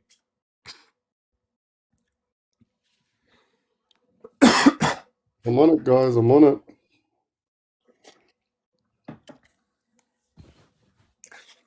Just to clarify, guys, if I start speaking fast, it's because when I'm speaking fast, it's just going to be things that aren't necessarily too vital. They're just extra details, and they might be a little complicated. So when I start speaking fast and say, "Oh, it's accentuated by this in the verse," that's it's details. I guess they're important in a sense, but they're not vital. So when I'm talking more slow and relaxed and that means just pay attention. Of course, pay attention throughout, but you got what I'm saying. So the next up is Codex Amrensis 1. It's an early manuscript which contains roughly 20% of the text across 75 parchment folios held in Paris, Russia, and London. The script is Hijazi and the text is written in black ink. Diacritics are represented by oblique lines. Vocalization is absent. The verses are separated by short oblique lines. The chapters are separated from each other with a gap. The drawing of the letters is relatively homogeneous in the whole manuscript, although there are some variations in the proportions of letters. However, study of the paleographical shapes indicates that the manuscript is not the result of collective work, but rather a singular scribe. On page 149 of Haytham Sidki's On the Regionality of Quranic Codices, he dates this manuscript to the late 1st or early 2nd century. This manuscript was included in their list of 1st century Hijazi manuscripts. Eleanor Salah dates this manuscript to the Umayyad period of 661 to 750, or more specifically, to the late 1st century or early 8th century. This is found in the written transmission of the Quran during Umayyad's time, contextualizing Codex Amrensis 1. Michael Marks gives a dating between 705 and 750 CE. On page 21 of Keith Small's Textual Criticism and Quran Manuscripts, he says the manuscript could date into the 1st century. And Marijn van Putten includes this in his list of 9 of the earliest manuscripts. 20% complete, 1st century, 1 scribe. Then we have Codex MIA 24145. It's an early manuscript of the Quran which contains roughly 87% of the text, 87, so a substantial amount of the text, across 281 parchment folios which are held in the Museum of Islamic Art in Cairo, Egypt. The script is C1 with Hijazi-like tendencies according to the classification of Deroche. It is written in brown ink. Consonants are indicated by dashes, but the usage is not uniform. Red dots were added later for vocalization. This manuscript is the work of several hands, most likely 3 in terms of writing styles. It is also reflected in the choice of verse separators. A facsimile edition of this manuscript was published by Al-Tikulak in 2014. The manuscript has portions of text from chapter 1 to 105, constituting 87% of the entire Quran. The manuscript has been dated to the 1st or 2nd century by A. Ben Abdullah. 1st or 2nd century, 87% complete. Then we have the Quran of Ali ibn Talib, the Sana Mushaf. It's an early manuscript of the Quran which contains roughly 86% of the text across 275 folios. The basis of the claim that this manuscript was copied by Ali comes from the tuck of the binding of the 1st volume, which states, the 1st half of the Mus'haf, which was copied by the father of the 2 grandsons and belonging to the 2 martyrs, Rajab 1395. The script is Kufic. A close inspection of the codex reveals minor variations in its script. The writing tilts slightly backwards and resembles the refined Kufic style commonly seen during the Umayyad era. Several folios that had been damaged or lost were later replaced, and these editions are clearly the work of a different scribe. On page 152 of Al-Tikulak's Al-Musaf al-Sharif, he dates this manuscript to the 2nd half of the 1st century, so a 1st century dating, and this is 86% complete. He adds that according to Ismail bin Ali al-Aqwa, the president of the General Organization of Antiquities and Libraries in Yemen, this manuscript was probably copied in the 2nd century. A similar suggestion was also made by calligraphy expert Muhittin Sirin. Haytham Sidki dates it into the 1st century on page 149 of the book of the article, or I don't know what you would even call it. It's not a book technically, on the regionality of Quranic codices. And the manuscript is held in Jami al-Kabir in Sana'a, Yemen right now. So 86% complete, possibly from the 1st century, possibly from the early 2nd century. Then we have the Quran of Uthman at St. Petersburg, Russia, Katalangar, Bukhara, and Tashkent, Uzbekistan, is an early manuscript containing roughly 40% of the text across 97 folios. The manuscript is written in what is identified as the late Hijazi style of script. 2 scribes, referred to as A and B, were responsible for its transcription. According to Francois de Roche's system of classification, their handwriting aligns with the early Abbasid script types B1 and B2. In the case of the Qaf, both its initial and medial forms are marked with 2 dots above the letter in addition to 1 below. The manuscript contains the full text of 22 chapters and contains portions of another 22 chapters. The manuscript was dated by E.A. Rizvan, Deroche, and others. The radiocarbon dating results give a 95.4% confidence level of a date between 775 and 995 CE. Paleographic analysis of the manuscript gives the date around the final quarter of the 8th century CE. Francois Deroche states on page 167 of The One and the Many, myself, I am inclined to favor a slightly early date during the 8th century at the latest. I would date this copy to the beginning of the second half of the 8th century.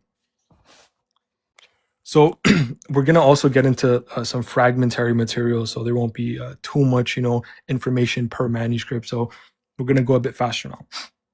So SE 12995 is an early manuscript of the Quran, which contains 22 folios. Before you do that, Canadian, before you sort of run through them, if there's anyone that does want to ask questions, just for the time being, type them in the comments, and then we can bring you up. Okay? And if it's extremely urgent, I don't know, Canadian, it's up to you, Habib. But if you just want to write it down, that'll probably be best, and we can answer it along the way. Or otherwise, you're welcome to wait until the end, and we'll have a nice long Q&A session afterwards. So we can do that as well. So yeah, this part, Mr. Student, this part is just listing down, right? Listing down just some of the fragmentary information that we already have, besides the large chunks of codices and codex and parchments. We still have more. We still have large chunk manuscripts, but there's going to be fragments mixed in too. So yeah, inshallah. So you're going through the manuscripts right now? yeah, we're still going through the material at hand. Subhanallah. All right, go ahead, bro. So we have TIEMSE 12995. It's an early manuscript which contains 22 folios covering chapters 4 to 45. The codex is held in the Turkish and Islamic Art Museum. The script is Hijazi and related to the B1 group of scripts, as documented by Deroche. The number of lines per page varies from 15 to 17. The final 3 lines of one chapter and the first 3 of the next are written in alternating colors, such as green for the end of chapter 4 and red and green for the opening of chapter 5. In Francois Deroche's ink and page settings in early manuscripts, page 85, he gives an early 2nd century dating for this manuscript. So 22 folios, early 2nd century. Codex MIXT 917 is an early manuscript which contains roughly 27% of the text across 105 folios. The material is parchment and it is written in the late Hijazi script. Some scholars have also classified the script as Kufi B2. It has 15 lines of text per page. The style matches that of the Dome of the Rock inscriptions from around 72 AH, suggesting the manuscript was written in the same early period, as F. Limouy states on pages 147 and 148 of From Palm Leaves to the Internet. Michael Marks gives a date range of 700 to 750, so 27%, likely from the 1st century. The Samarkand Kufic Codex is an early manuscript which contains 378 folios. The material used is a thick, strong parchment. This Quran is a plano copy, which means each folio is an entire sheet of parchment. The text is written in a carefully executed Kufic script, free of diacritical marks or decorative elements. The parchment itself has grown extremely brittle over time. About 1/3 of the original manuscript is housed in Uzbekistan. The script used here is an early version of Kufic, and Shibunin dates this manuscript to the early 2nd century Hijra. Francois de Roche has assigned a date to the second half of the 8th century. On Keith Small's Textual Criticism and Quran Manuscripts, page 20, he says, the consensus of Western scholars, however, puts its date later to the late 8th, early 2nd century. Haytham Sidki dates this manuscript from the mid to late 2nd century, and the carbon dating of a folio from this manuscript was carried out at Oxford.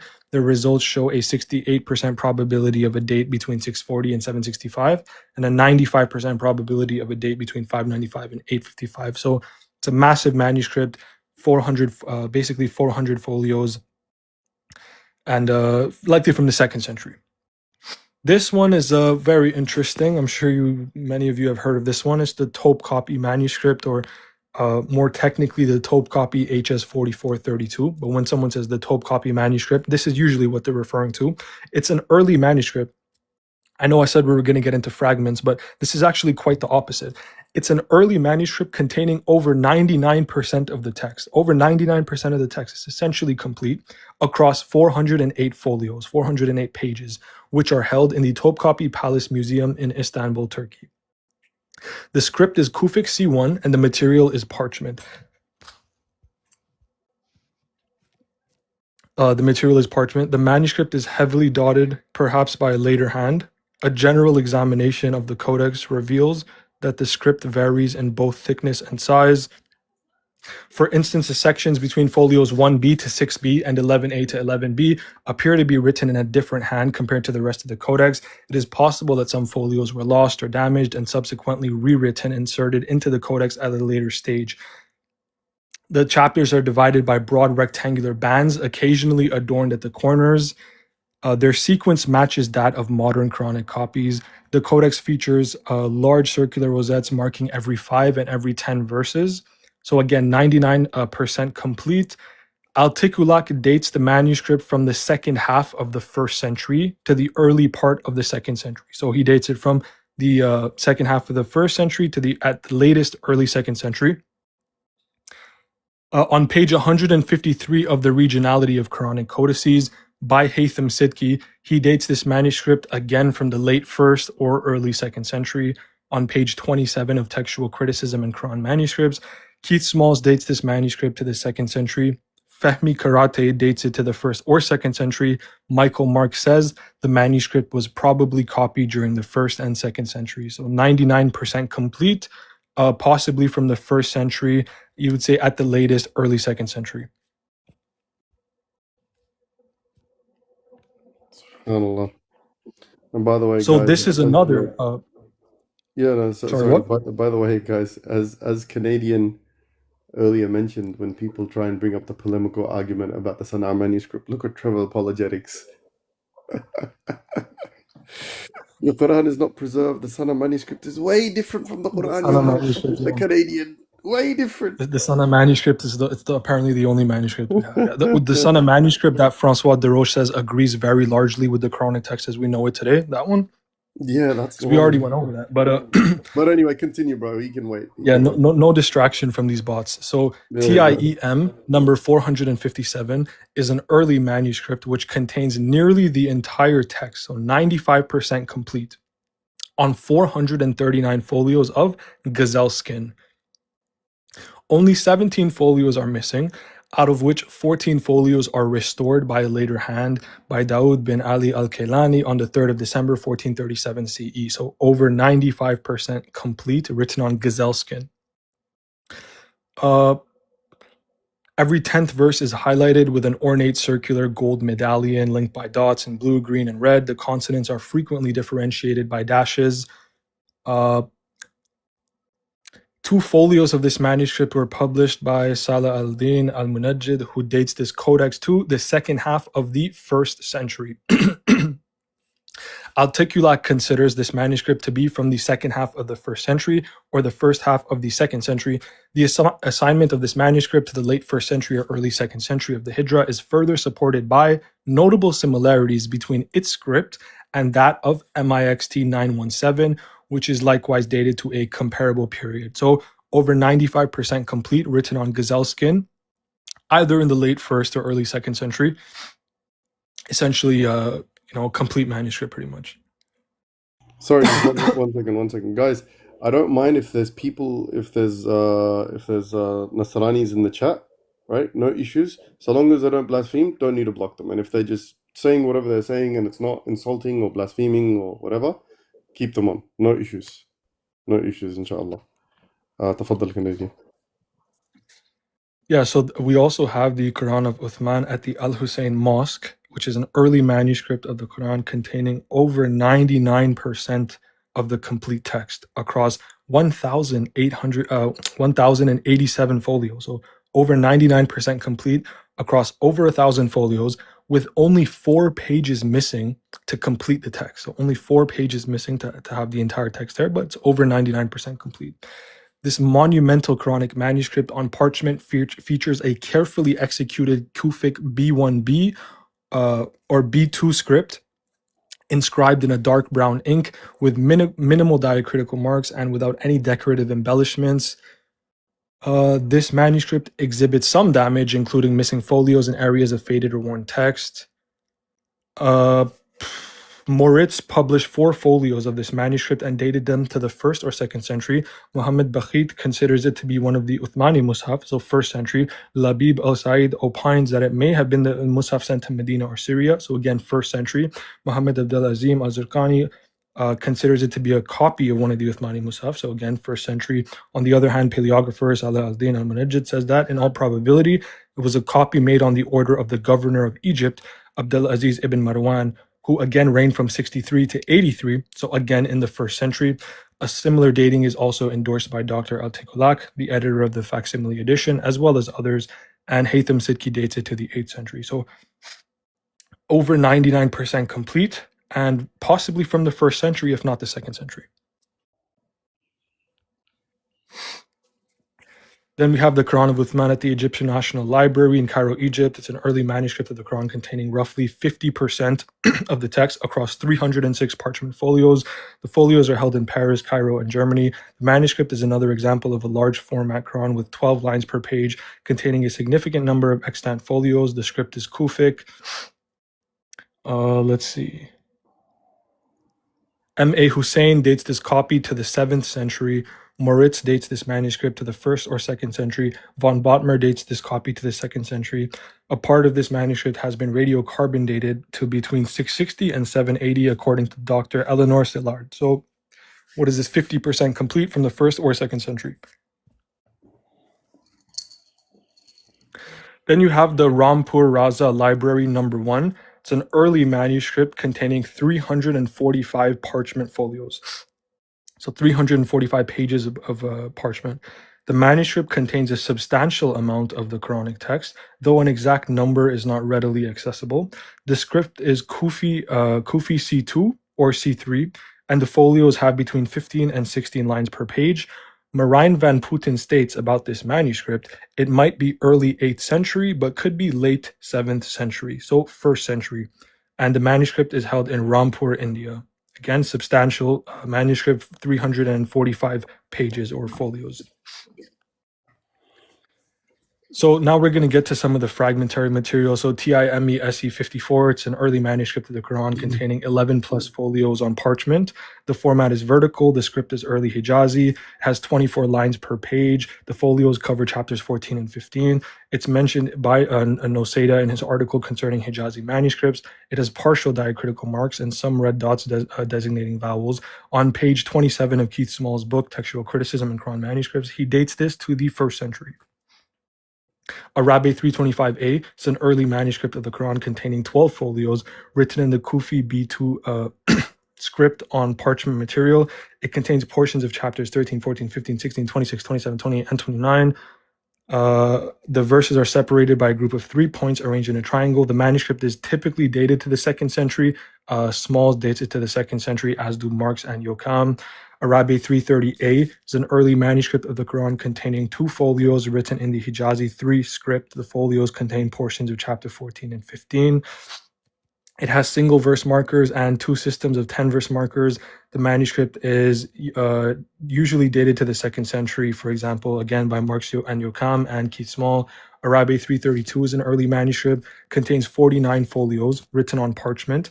And the manuscript has a few diacritical marks and no voweling marks. It has single and 10 verse markers, which were written at the same time as the text. The manuscript has been dated to the 2nd century by Marx and Yokam, Deroche, and Small. P. Care BEINV number 1700 is an early fragment written in the Hijazi script containing chapter 25. The folio has 19 lines of text and the material is parchment. It was likely written in Egypt and is still held in Cairo. The fragment was published in Groman's The Problem of Dating Early Qur'ans, plate 3, and it dates to the 1st century. Sotheby's 1993 lot 11 and 15 is an early manuscript containing 2 folios written in the Hijazi script on parchment material. The folios measure 10 centimeters to 19 centimeters and contain portions of chapter 25, and it dates to the 1st century. You can read about it in Oriental Manuscripts and Miniatures, 1993, pages 9 and 10. SE 12827-1 is an early fragment containing 10 or more folios written in the Hijazi script. The copy is written on a larger oblong parchment, which are entirely covered with the script without any margins. The main features of the Hijazi script, like the alif slanting to the right or the final kaf on folio 3, are present, and the diacriticals are few.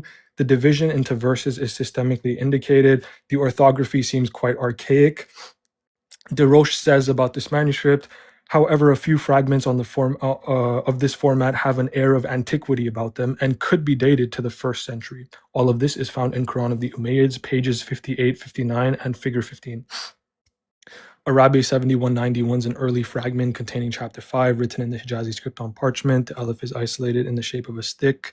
The manuscript can be dated to the 1st or 2nd century and is briefly discussed in Deroche's work La transmission écrite du Coran dans le début de l'Islam, le Codex Parisino, pages 128 and 129. Codex Marcel 5, it's an early manuscript containing 35 folios, 35 pages, held in Russia, Paris, Leiden, London, Chicago, Pennsylvania, and Doha. The manuscript contains portions of text between chapter 2 and 54. The script is Kufic. In Deroche's terminology, it is B1b. Radiocarbon analysis of the folios combinedly date the codex from 652 to 763 with a 95% probability. That range is broken down into an 89.3% probability that it dates between 652 and 694. So a near 90% probability of a 1st century dating, again 35 folios. Haytham Sidki also believes this is likely a 1st century copy on the regionality of Quranic codices, page 152. So again 35 folios, 1st century. And we're still in 1st century? Yeah, we've done 1st century. There's still a couple more 1st centuries to go, and we've done some 2nd century. That's crazy, man. And don't forget the rock inscriptions as well, which are all from the 1st century. Subhanallah. If any of we you have subhanallah, most of us know what Birmingham, Sana'a, Topkapi. Those are the 3 most popular ones that we know. Right? Other than that, I'm pretty sure a lot of you guys don't know none of this stuff. So just a small little advert. Inshallah, you've taken some notes. This will be on YouTube. But at the very least, you should know for a fact that the Qur'an that you have today is undeniably, even if you let go of the isnad and the oral tradition, just from manuscripts alone, how very well the Qur'an is preserved. This is one thing you should at the very least take away from. But yeah, continue, Canadian, inshallah. And if anyone has questions, just type them in, and if they're important, I'll stop Canadian and he can answer them, inshallah, as well. Okay? Inshallah, I can. So we have the manuscript from the private library of Sharif Abdurrahman bin Zidan in Meknes. It's an early manuscript it's nearly complete in text, so almost 100% complete, across 380 folios, written in Kufic B2 script. The material is parchment, and the folios contain 17 lines per page. The manuscript can be dated into the 2nd century according to Haytham Sidki, Marx, and Yokam. So then we have Dar al-Makhtutat 121.3. It's an early manuscript containing 31 folios written in Kufic B1a script. These folios contain portions of chapter 6 up until 66.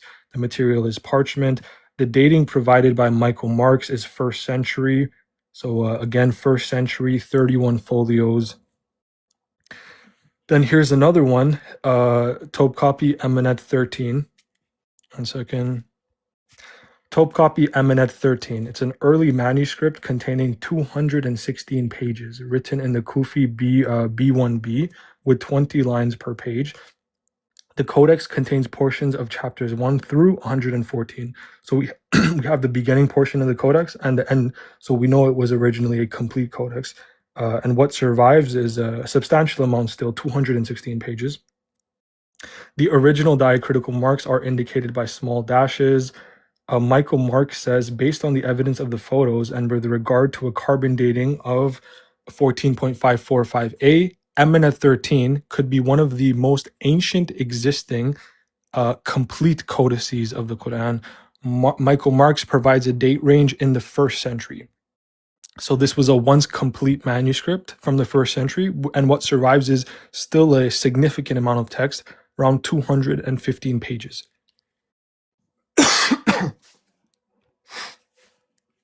Then we have Dar al-Makhtutat 1-20X. It's an early manuscript written in early Kufic script, similar to Deroche's B1. The page is approximately 26 centimeters by 20 centimeters. The pages have between 19 and 20 lines of text. The material used is parchment, and the date provided by notoriously conservative dater of manuscripts, Keith Small, is the 1st century. So another 1st century manuscript. Then we have Dar al-Makhtutat 128.1. It's an early manuscript containing 60 folios, 60 pages, written in a very early form of Kufic script, similar to Deroche's B1b. The end of verses are marked up with vertical lines of dots. It has chapter 2, verse 1 up until chapter 71, verse 14, and which is fragmented. So it's not consistent, every single chapter accounted for, but the text ranges from chapter 2 to 71 with, damaged folios in between. Diacritical marks are frequent. So the manuscript is dated into the 1st century by Masahif Sana Dar al-Athar al-Islamiyya, page 56. A 1st century dating is also given by Keith Small, who is usually very conservative in his manuscript datings. That's found in Textual Criticism and Quran Manuscripts, page 27. So another 1st century manuscript with 60 pages.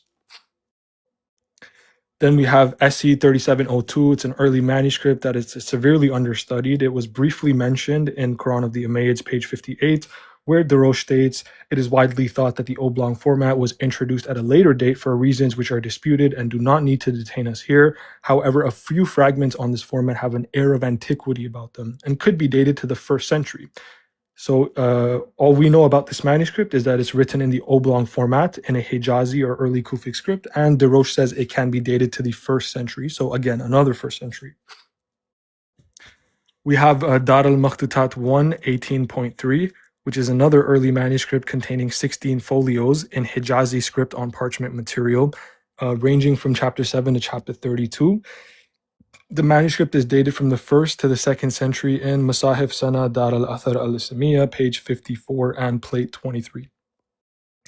Dar al-Makhtutat 1-30.1 is an early manuscript of the Quran containing 10 plus folios written in a late Hijazi script on parchment material. There are about 32 lines per page. The Musaf is not vocalized.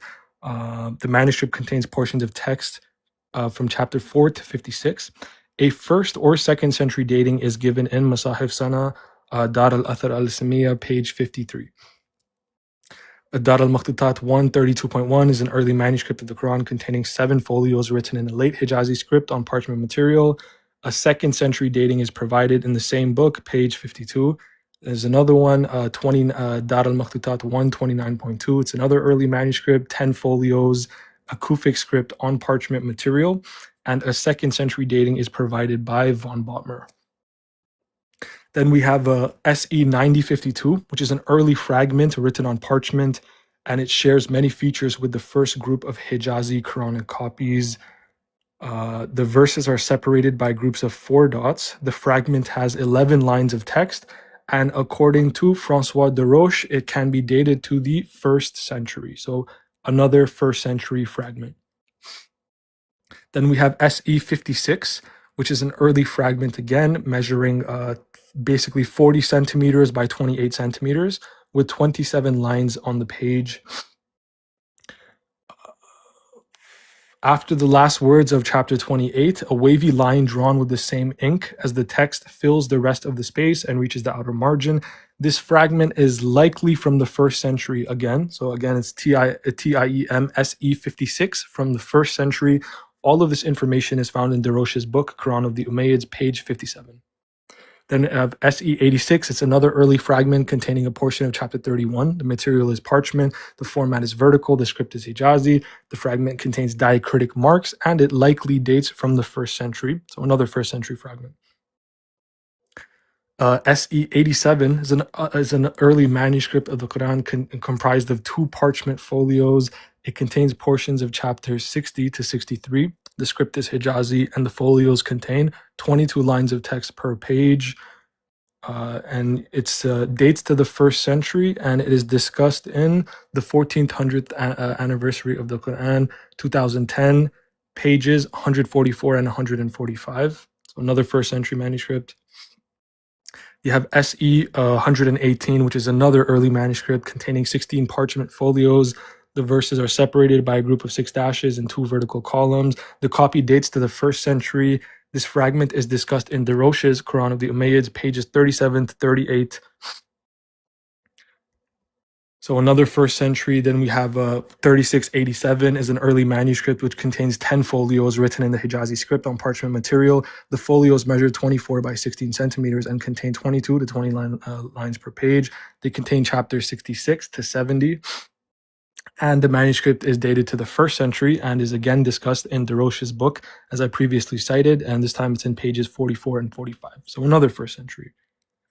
Then you have 13316-1, contains 10 folios written in the Hijazi script on parchment material. The stroke is rather regular and the lines are horizontal. They're also well separated from each other, a fact that suggests the copyist had some training. The copy dates from the 1st century and is again discussed in the same book, pages 45 to 47.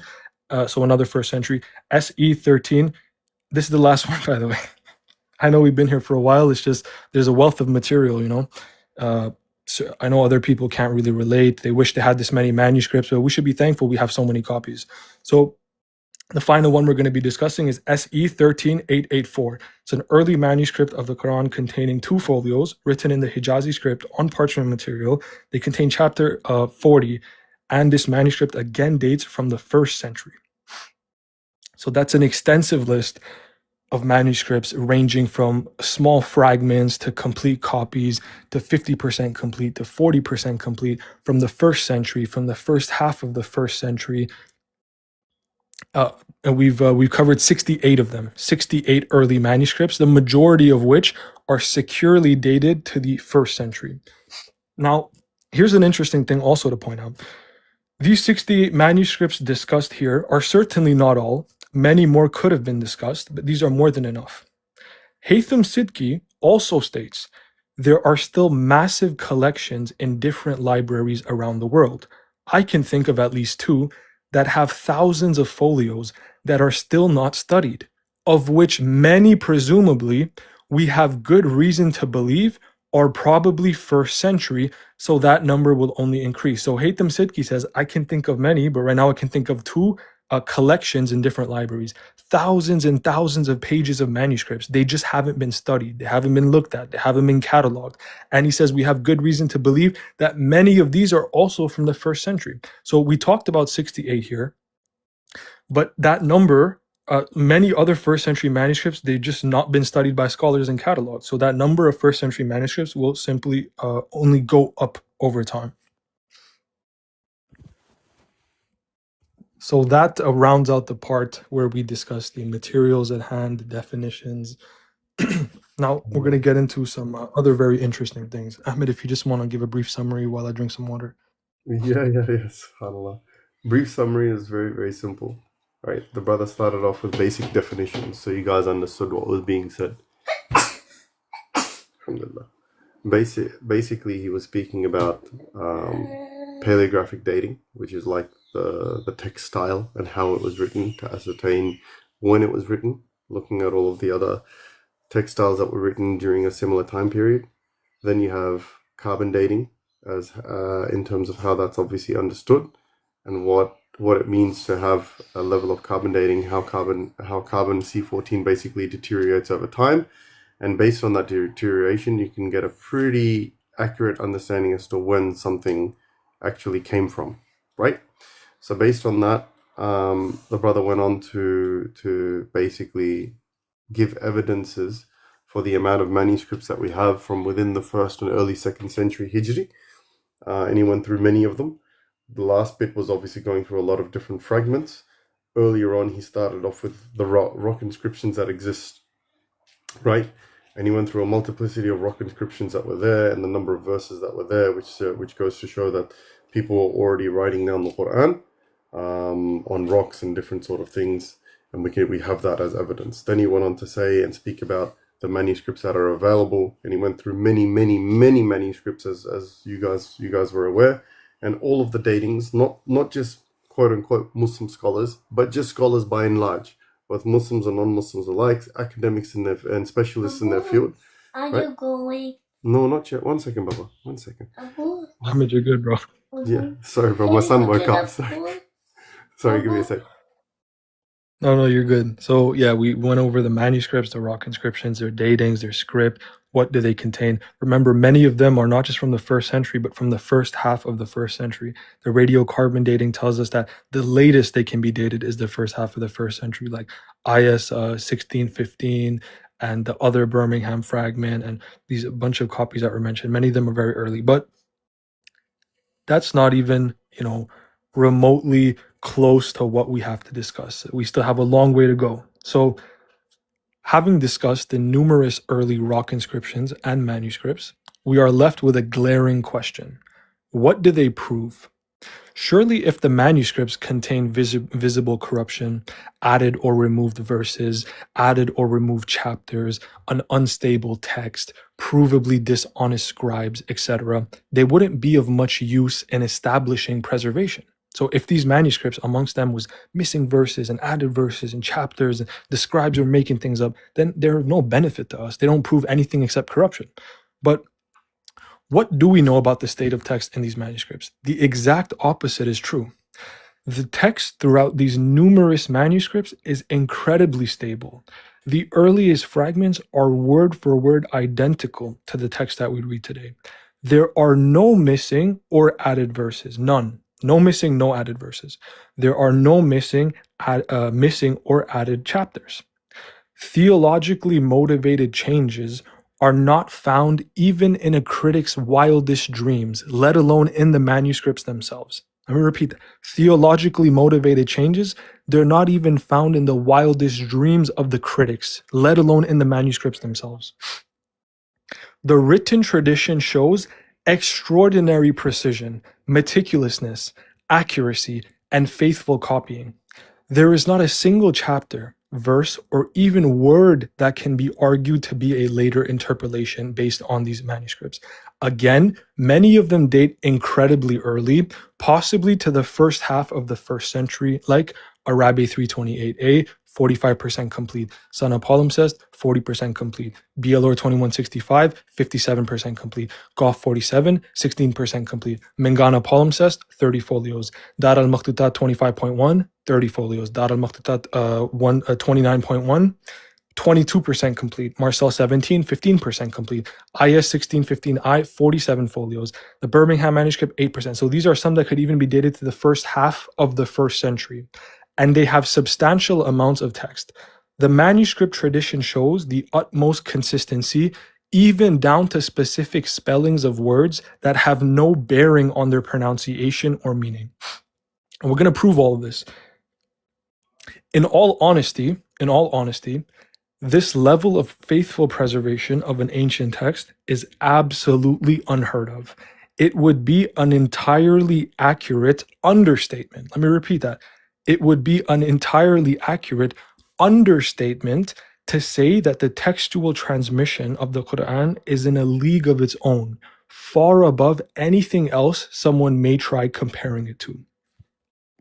For example, renowned scholar and professor at Leiden University, Marijn van Putten, states, this is Marijn van Putten, by the way, PhD, he says, of course, early fragments of the Quran are not necessarily evidence for an early canonization of the text. However, as interest in these early fragments grew, it was noticed quite quickly that the text that we find in these fragments, in these earliest manuscripts, the text that we find is word for word identical to the text as we have it today. What does he say? The text in these earliest fragments is word for word identical to the text that we have it today. So I'm not making this up when I say it's extraordinarily stable. The reference for this is Marijn van Putten, The Comparative Textual Criticism of Religious Scriptures, page 154. And then again, Marijn van Putten states, the Quran, it was incredibly well preserved. And again, he states, if you look at the text, if you really look at the text and you look at the early manuscripts, not many people are looking at them. The first thing that'll strike you, guys, pay attention to this part. The first thing that'll strike you about these early manuscripts, they are extremely similar. A totally different story than with the New Testament, or even with the early Hebrew Bible. What does Marijn van Putten say about these earliest manuscripts that I just named? He says they're extremely similar, and that's a totally different story than we have with the New Testament or with the Hebrew Bible. Nothing alike, in two different leagues, in a different world.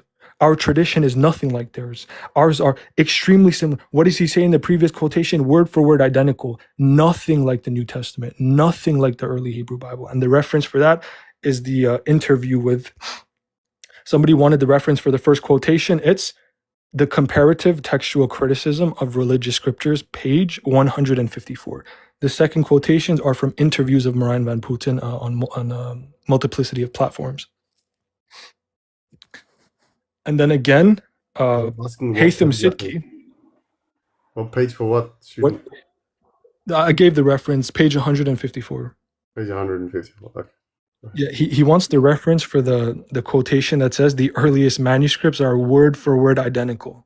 And then he goes on to say, he says the textual, the tradition, the manuscripts, they're extremely similar, and nothing, the New Testament is nothing like this, nor is the early Hebrew Bible. So then now I'm going to quote from Haytham Sidki, who's the executive director of the International Quranic Studies Association. He says, the manuscript tradition, the textual tradition is extraordinarily stable. It's extraordinarily stable. And so we have a wealth of manuscripts that date very early, that have substantial amount of text in them, that are incredibly similar, and the earliest of which are word for word identical. We have no manuscripts with missing or added verses being discovered. And as Marijn van Putten states, no theologically motivated changes like we find in certain other religious scriptures. We have faithful, precise, meticulous, accurate scribes, and an overall extraordinarily stable textual tradition, in the words of Haytham Sidki.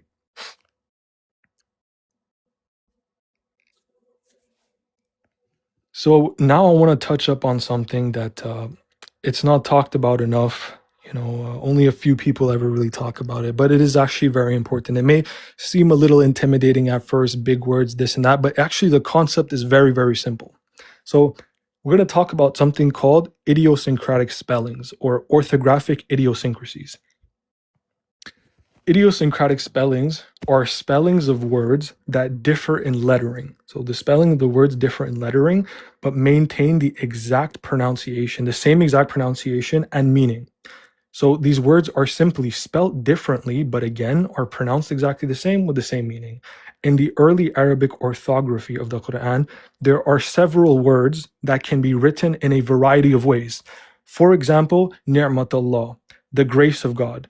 That can be spelled variably with a final ta or a final ha. Same word, same pronunciation, different spelling. On examining early manuscripts, we see that such idiosyncratic spellings occur with utmost consistency across early manuscripts. Thus, the phrase ni'matullah with a ta in chapter 5, verse 11 is spelled consistently across all early manuscripts. Whereas in chapter 5, verse 20, it is spelled with a ha consistently across all manuscripts. So in chapter 5, verse 11, Ni'matullah is spelled with a ta, and just 9 verses later, same word, same meaning, but it's spelled with a ha. This distinction is, for example, found in Qaf 47, BLR 2165, Codex Parisino Petropolitanus, Wechstein 1913, the other Birmingham fragment, Mingana 1572b, and others. This consistent correspondence across manuscripts does not just occur in the single location, but we find a consistent correspondence for all 23 cases of this phrase. Moreover, many other phrases could be examined and show the same pattern. Many of these other examples are discussed in Marijn van Puten's work, The Grace of God. So all of this you would find in Marijn van Puten's work. So what does this prove? We have a one word that can be spelled multiple different ways, and we notice that in all the early manuscripts, if it's spelled one way in one verse, it's going to be spelled like that consistently. And if even 9 verses later it's spelled differently, it's going to be done consistently. Same word, same meaning, different spelling. What does this prove, though? Orthographic idiosyncrasies, big words, this and that. Let's actually see what the implications of this are. So this is what Marijn van Puten says. So Marijn van Puten says, the only way to account for such a precise reproduction, the only way to account for such a precise reproduction of these orthographic idiosyncrasies is if the manuscripts were copied from a written exemplar with the utmost precision from the very start of the tradition. Marijn van Putten, The Comparative Textual Criticism of Religious Scripture. So he says the implication of what we just talked about, the word being spelled in 2 ways, consistently across all the copies, that proves that from the beginning of the tradition, the manuscripts were being copied down with the utmost precision and accuracy and meticulousness and carefulness. Haytham Sidki affirms this view. Haytham Sidki affirms this view of Marijn van Putten when he gives his statement on Blog and Theology, where he says, this is what Haytham Sidki says. He says, Dr. Marijn van Putten showed how there are idiosyncratic spellings of words in the Qur'an that have no impact on pronunciation. They are read the same way, only that their spelling is different, and that the pattern of the spelling of these words are reproduced across an entire family of manuscripts. And that shows, pay attention to what he says now, that shows the care and meticulousness with which the Qur'an was copied. So the manuscript tradition, the textual tradition, is extraordinarily stable. So based on these idiosyncratic spellings, Van Putten, Sidki, others, they've derived that means that from the beginning of the tradition, the scribes were copying with the utmost precision. And the tradition itself is extremely stable, because you would expect if a word is written one way in one verse and just 9 verses later it's the same word, you would expect at least, some people would have written it the same way, this, that, third. You would have some early manuscripts have it this way. All the early manuscripts have it written consistently, one way in this verse, and just 9 verses later it's another way here. Same word, same meaning. That means they're being very careful, that they're, from the start of the written tradition, the manuscripts are being copied with the utmost precision, and that shows the extraordinary stability, as Haytham Sidki says. So let's talk about scribal errors. Scribal errors are expected in the manuscripts of anything that is transmitted in a written form. A scribe is still a fallible human who is prone to mistakes, whether they be accidental omissions, which would be leaving out text, accidental additions, which would be accidentally adding text not in the original, accidental substitutions, which would be replacing letters or words with similar ones, and accidental transpositions, meaning reversing or shifting the order of the text. These are some examples of a type of mistake a scribe can make, unintentional mistake. The important question is, do these scribal errors get passed down from copy to copy and eventually enter into the text as it's read today? Or are they isolated and non-hereditary, meaning they aren't inherited from one manuscript to another? Simply put, one scribe's mistake is not passed down to another manuscript and another manuscript and another manuscript, so that there's no part of the Quran that we read today that we can point to and say, this is here because of a scribal error. Let's see what two leading scholars in the field have to say about this. Haytham Sidki says, there's a scribe who sits down and he copies a manuscript and he makes a mistake.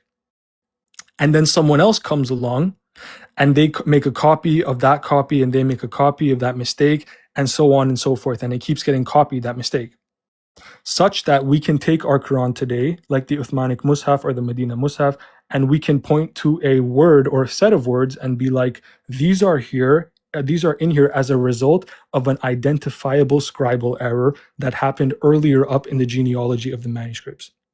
He says that's not the case. The fact that scribal errors in general are non-hereditary, they aren't inherited, is an indication that there's basically a control mechanism. So that means there's perhaps a separate tradition with which one is able to control and prevent the proliferation or spread of scribal errors in copying the manuscript. So scribal errors are accepted. Human beings, if you were tasked with writing something out by hand in a not so well lit room and you're there for hours and hours, you're going to make mistakes. I guarantee you will make mistakes. Scribes are human beings. So they make scribal errors, but the important part is, do they get passed on? Do they go from copy to copy? Do they end up in the text that we read today? Nope. No, they do not. That's what Haytham Sidki says. Simply no. Moran van Putten says this. These things are copied very, very carefully. And what you don't get is, say, inherited changes. They are not inherited. Then again, he says, if you see some kind of change happening in a manuscript, he's referring to scribal errors, we don't see that spread into other manuscripts. So if a scribe makes a mistake in his copy, you don't see it spread into others. As we see with the traditions of religious scriptures, they have inherited mistakes. Something shows up in one manuscript, and then a century later it's in 10, and then 2 centuries later it's in 100. We don't have that. Now, let's look at some views that were held in this field of Quranic textual criticism that actually had to be abandoned because of new evidences being put forth. So it was once said that the Quran was standardized in the year 85 after the Hijrah under Al-Hajjaj, and that he created a sort of revised text and issued corrected codices. This was stated by Bergstrasser, Shoemaker, and some others. This idea had to be abandoned due to the discovery of more and more early manuscripts with a clearly standardized text, matching each other word for word. There is simply no manuscript evidence that supports a post-Uthmanic alternate textual layer. Early manuscripts like Or 2165, Birmingham, Parasino, and others predate Al-Hajjaj and match the rasm of the standard text. This was further refuted more recently when Moran van Putten proved an earlier standardization using idiosyncratic spellings, and he also agrees with the standard attribution to Uthman. This is the crazy, this one is absolute insanity. Another theory that the collection of the canonical text could only have taken place as late as 2 or 3 centuries after the date traditionally assigned to it. So they actually believed that the collection of the canonical text took place 2 or 3 centuries later than the traditional dating, which is absurd. So this was proposed by John Wansborough in 1977. And he believed that the Quran emerged from a long process of sectarian debates and only achieved its final form late into the 2nd or 3rd century. According to Moran van Putten, with the discovery and description of many early Quranic manuscripts that are clearly earlier than the late date proposed by Wansborough, it is now clear that this position in its most extreme form is to be discarded. That's found in the Grace of God. He also states, considering the early date of some of the many Quranic manuscripts discussed here, many of which must date from the early Umayyad period, it seems highly unlikely that the written archetype was standardized much later than the time of Uthman's reign, and therefore the data can be seen to corroborate very precisely the traditional Muslim account. So the data actually corroborates the traditional Muslim account, as Moran van Putten says. So another claim was that the Quran underwent widespread textual fluidity in the first Islamic century. This was posited by some like Arthur Jeffrey and early Cronencook. They argued for major textual variants circulating widely and a substantially unstable rasm in the first century. This was rejected for many reasons.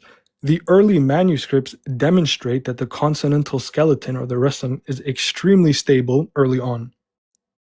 Variants exist, but they are recitation related, not the major rasm variants that they argued. This opinion is heavily rejected, and the scholarly view has gradually shifted to an extraordinarily stable text, as Haytham Sidki puts it, even early on. Now, to give an example of how cheap some of the arguments from the Christian quote unquote scholars in the field of Quranic studies have gotten, I'll be going over a quick example from Mr. Daniel Brubaker. Example 11 in his book Corrections in Early Quran Manuscripts talks about how a manuscript known as Tope Copy HS44, we talked about that earlier, the one that's 99% complete and dates, pretty early. This manuscript contains an addition of the name Allah to the text of chapter 66, verse 8, which was visibly added post-production. This would surely be interesting news, scribes adding things into manuscripts and making changes centuries later. It would be interesting news if the name Allah wasn't already in the text of every single earlier, contemporary, and later manuscript available to us. For example, Arabi 328a, which is earlier than Tope Copy, Surah Medina 1a, Dar al-Makhtutat 21.3, Codex Wettstein 1913, Tope Copy Eminent 13, which are all earlier than the Tope Copy HS44 if we take Brubaker's mid-8th century dating, and they all contain the name of Allah in the text. This is very clearly a scribal error in which the scribe accidentally omitted the name of Allah from the text, and later on a corrector supplemented it back into the text. This proves nothing but the well-known fact that scribes are simply human beings who make mistakes when copying text. But Christian quote-unquote scholars find these things so important, they have to write about them and inflate their importance, which in turn leads polemicists against Islam to parrot these same baseless claims. So this dude actually took the time out of his day to write in his book about a correction. Somebody forgot the name of Allah from a verse 66:8. It's found in all the other manuscripts, all the earlier ones, the contemporary ones, the later one. This is somehow an evidence for a corruption. This is somehow an evidence for a corruption that Christian scholars in the field are bringing. These are the type of low-level, dishonest argumentations. And that's the issue, right? So the very simple refutation or the explanation of this, when I say, oh, the scholar is a Dan Brubaker, he's a scholar, and 66.8 says, look here, this manuscript does not have the word Allah, whereas later ones, it was added later, the word Allah is there. And as Canadian mentioned, we have a multiplicity of manuscripts that do mention it, and a multiplicity of manuscripts in other areas of the world, same time period, who also have it. Earlier and later, right? Earlier, However, contemporary, later. Exactly. The issue would have been is if this copy, then later copies, none of them had it. Then you might have a claim. But the fact of the matter is, as Canadian mentioned earlier, is the fact that every time when someone made a scribal error, it was corrected within that copy and later copies as well. Why? Because we had earlier copies and it was memorized. So we have this reverence for our text, and we hold it to a very, very high standard when it comes to preservation. So now let's look at some statements from non-Muslims in the field regarding the state of the Quranic text. So William Muir, a Scottish Orientalist, elected principal of Edinburgh University and president of the Royal Asiatic Society, whose books are one of the main sources of the distortion of the image of Islam and its prophet in modern Christian polemics. So the Scottish Orientalist, he writes, He says, the recension of Uthman has been handed down to us unaltered. So carefully indeed has it been preserved that there are no variations of importance. We might almost say no variations at all among the innumerable copies of the Quran scattered throughout the vast bounds of the empire of Islam. Contending and embittered factions taking their rise in the murder of Uthman himself within a quarter of a century from the death of Muhammad ﷺ have ever since rent the Mohammedan world, yet but one Quran has been current amongst them, and the constantaneous use by them all in every age up to the present day of the same scripture is an irrefragable proof that we have now before us the very text prepared by command of the unfortunate caliph. There is probably in the world no other work which has remained 12 centuries with so pure a text.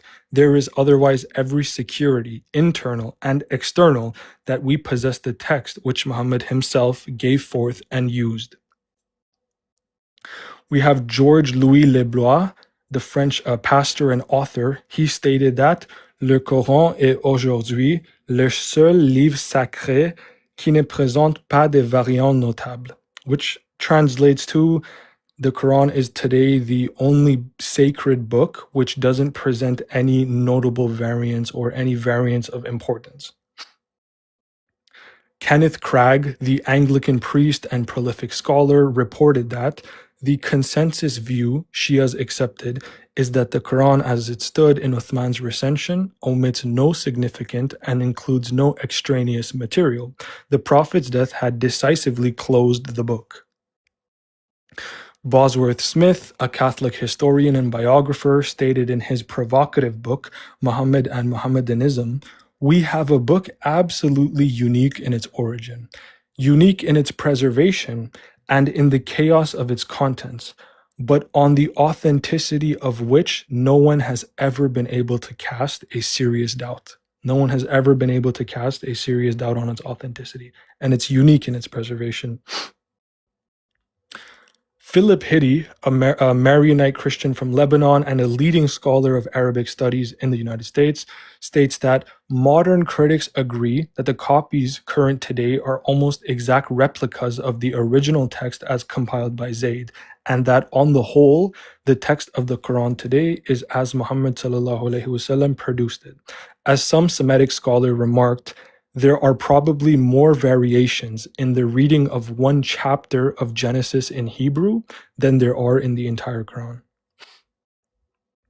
Stanley Lane Poole, a British Orientalist who was professor of Arabic studies at Dublin University, wrote, "It is an immense merit in the Quran that there is no doubt as to its genuineness.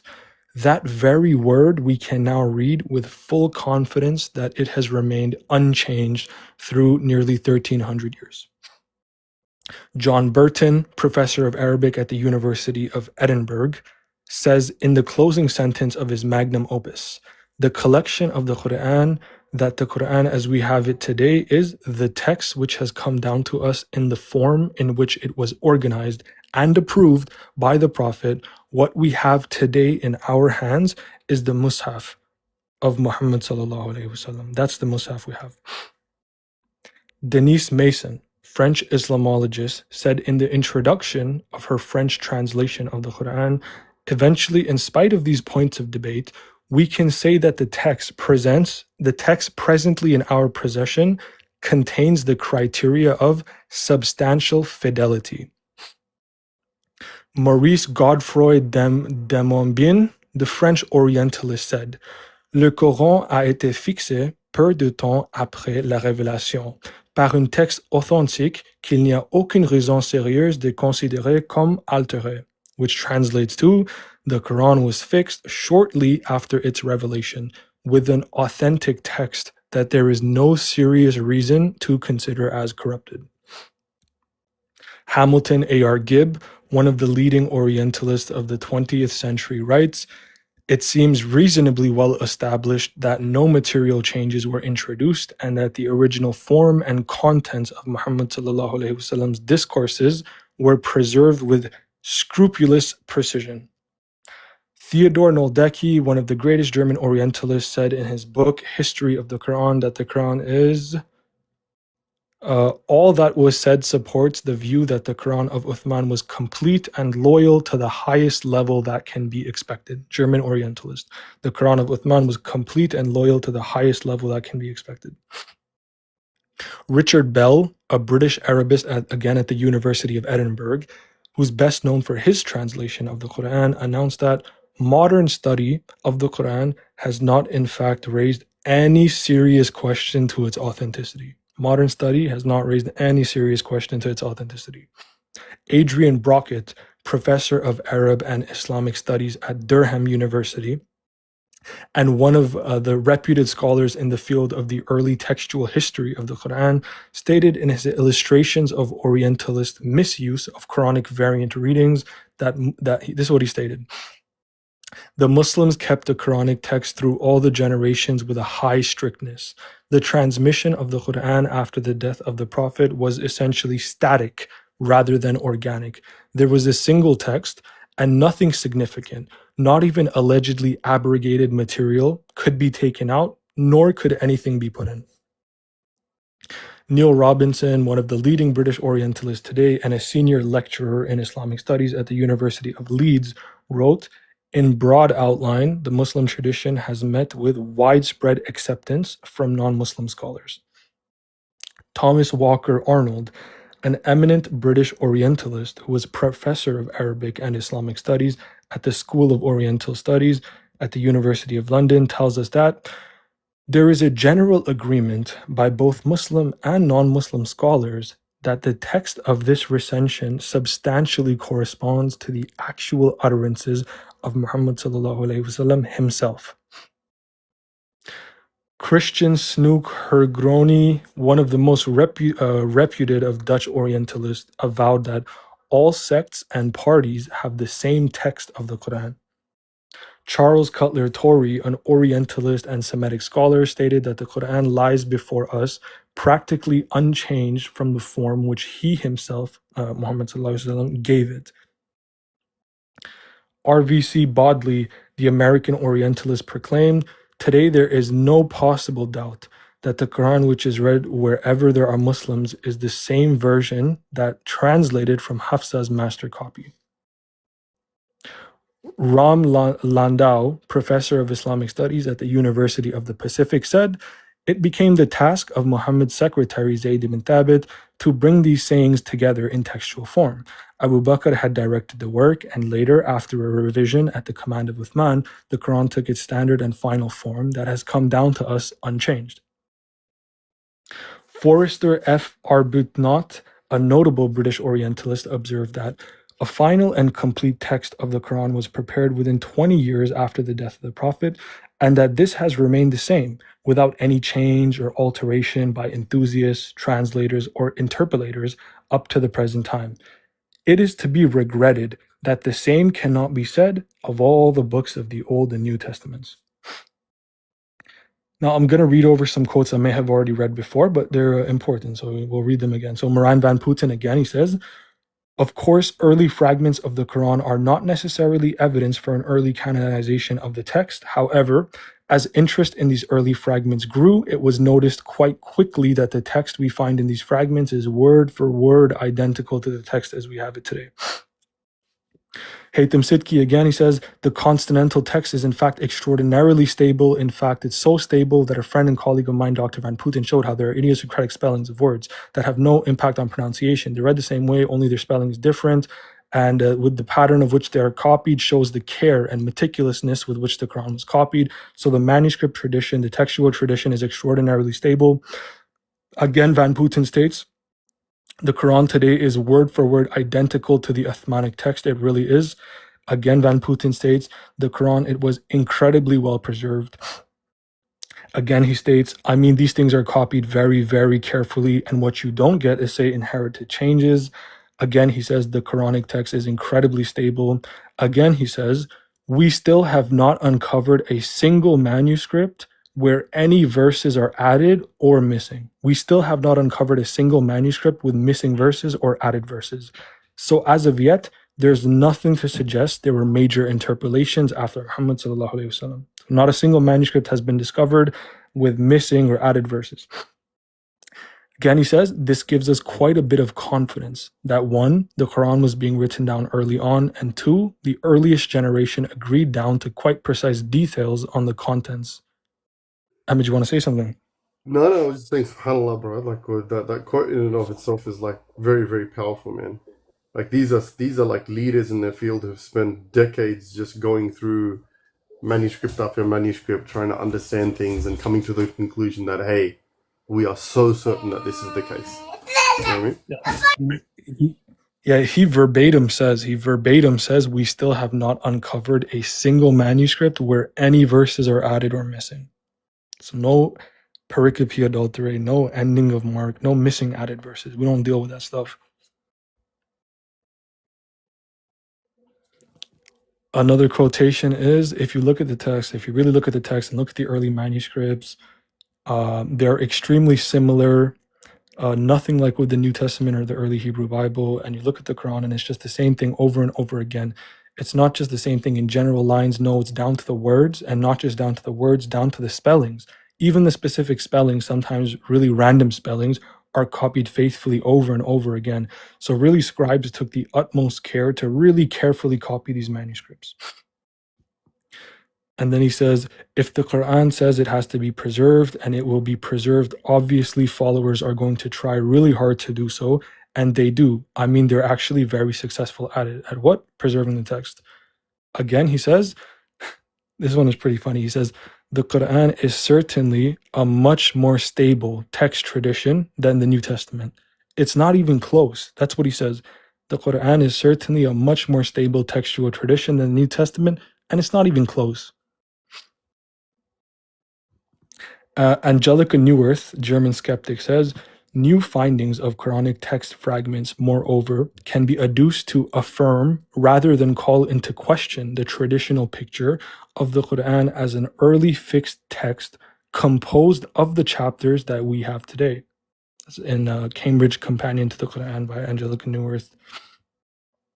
And so, in summary, the Quran is by far the best preserved ancient text, with an incredible number of early copies, at least 45 from the 1st century alone, that are extraordinarily stable in their text. The earliest fragments are word for word identical with the text we read today, having been copied with absolute precision and meticulousness from the start of the tradition, with no theologically motivated changes by the scribes.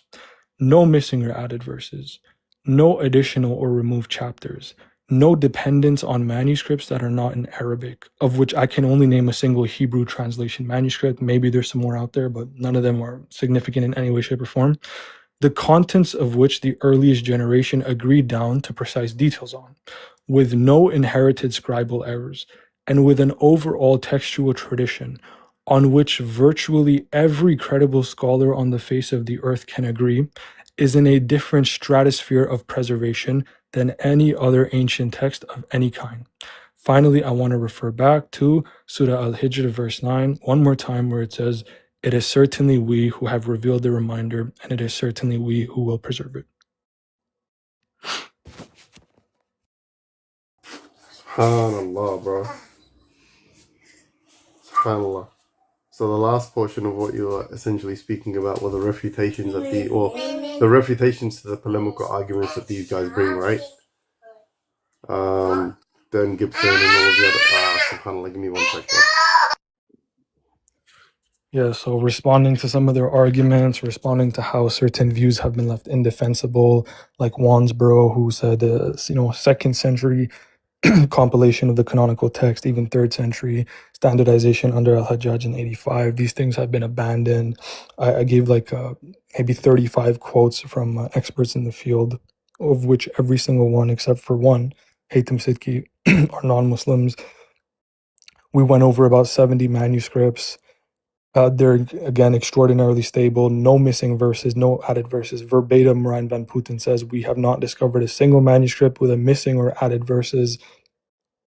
from the start of the tradition being copied very carefully, the rock inscriptions, the script, the paleography, the carbon dating, copies that can go back to the first half of the first century, provable by carbon dating, paleography, and other means. Yeah, we went over a lot of things, and that's it for now. Barakallah feekum, Khalid. Apologies for the background. Both of my kids have woken up. My wife's doing something and they're in my room. So forgive me for the background noise. So, It took longer than expected, to be honest. sorry, one sec. I think my wife's like, one sec. Ahmed, slide me super mod if you can. Oh, you don't know what? Hang on one sec. I might have to clear one out, but let me see if I can.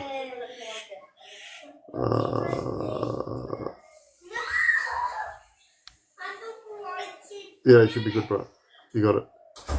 So basically, like, what I do want to do is, if anyone follows Trev Apologetics, invite him to the stream, because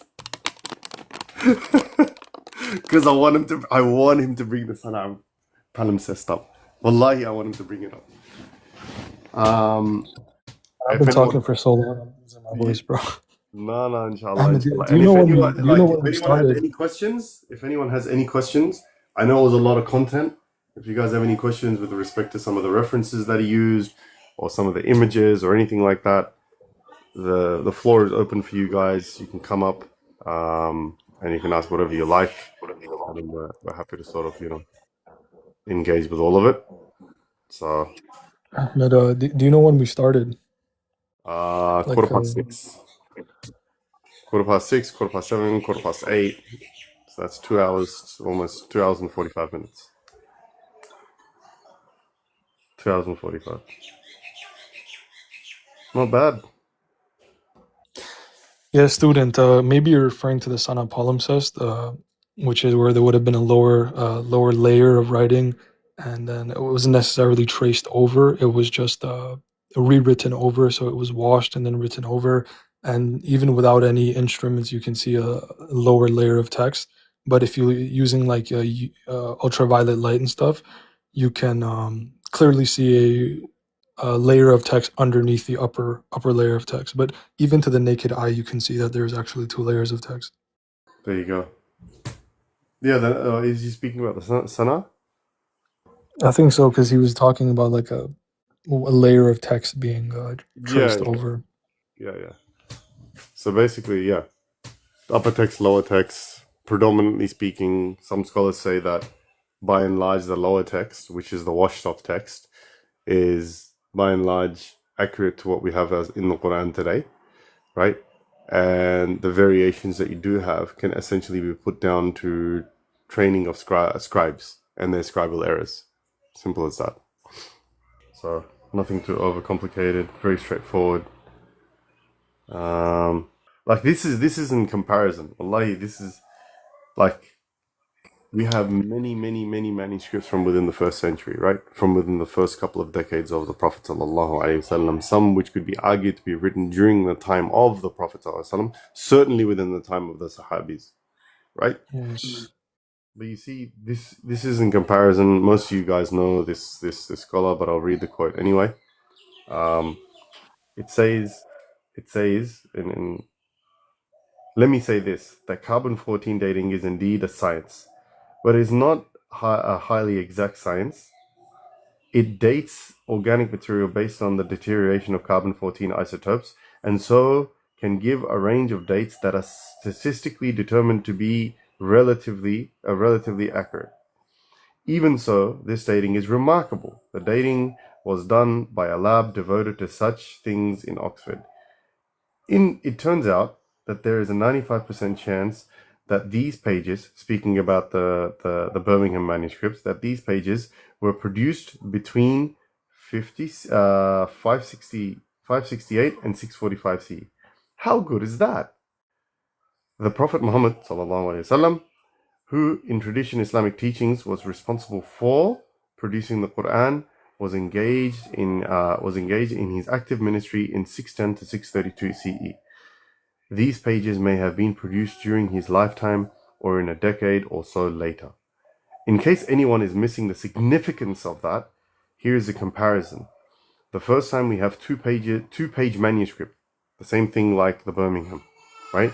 The first time we have a two-page manuscript fragment of the New Testament is from 200 years CE. That's 170 years after Jesus' death in 30 CE. Imagine if we had found 2 pages of the text contain portions, say, of the Sermon of the Mount, in almost exactly the same form as we have them in what is now our Gospel of Matthew, and suppose that these pages receive a carbon-14 dating of 30 to 40 CE, that we would be ecstatic, or what? Right? This is Bart Ehrman speaking about just the Birmingham manuscripts, and in comparison to what they have in their Bible, he's like, dude, we got nothing. These got it from the time. How amazing! Like our whole universe, Christendom, would be like jumping for joy, and as the Desi say, doing the bhangra, the twisting of the lights and patting the dog dance. Wait, Ahmed, what did you say? They don't got nothing? They just bringing slogans? Slogans. Nothing Google but bringing Nothing. slogans. They don't read nothing. Which is scholarship?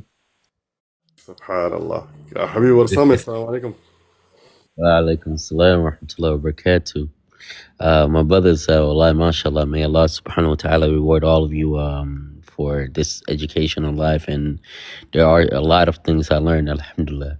I did have just a simple question for Canadian. Are you dropping these on the Discord as well? I'm probably going to open a new server, upload these notes. Well, first I would, want everyone to watch the video back, and then potentially a week after, 2 weeks after, I'll distribute the notes, maybe open up a separate server. But yeah, if you need access to them, you'll get them. Definitely, inshallah, bro. Jazakallah khair for that. Yeah, this inshallah will be uploaded on YouTube, by the way. So it'll be there. What's the YouTube channel name? They were asking on the chat just for you to tell them. Most likely it'll be on Inviting Theology, right? For those that don't know, are you right with that, Canadian? By the way, sorry, I'm just asking you on prompt, but that's where I normally upload all of the stuff anyway. Is it right with you? Sure. Yeah. Where is it? Inviting Theology. You could put them on multiple YouTube channels. Yeah, that's fine. If you want to put it on yours first, that's fine. I don't really care, bro. I just put it on just because it's out there. It's not even my YouTube channel, by the way. I have my own, but I don't put anything on there. So this is Inviting Theology, right? Just take a screenshot of that, whoever's here, right? And inshallah, hopefully this will get posted up within a day. Oh, you know what? Give it a couple of days, because Ali was messaging me frantically in the background, and he was saying, this is amazing. I'm going to clip each and every single manuscript and clip each and every single portion and make it a mini series. I was like, awesome. So That'd be amazing. Yeah. So each manuscript will have its own dedicated time, so that therefore like people can just follow along. First century, bang. First century. This is the dating. This is the scholarship. 1, 2, 3, 4. So inshallah, all of you guys will have that as well. Share it around. Spread the info. Spread the da'wah. Spread the khair. This is what it's all about. Spreading the ilm. At the end of the day, right? For people to benefit. But any other questions that anyone else has? I got a short question, just before I drop. So, and this goes for both of you, and you guys could tell me it's either no or yes. I think the obvious answer is no, but so can we find certain evidence where some of the scribes what chapter or what verses they wrote? Oh, what do you mean by that? So like how you would have a scribe, and if is there like evidence where they wrote a certain verse or certain scribes have like prophet?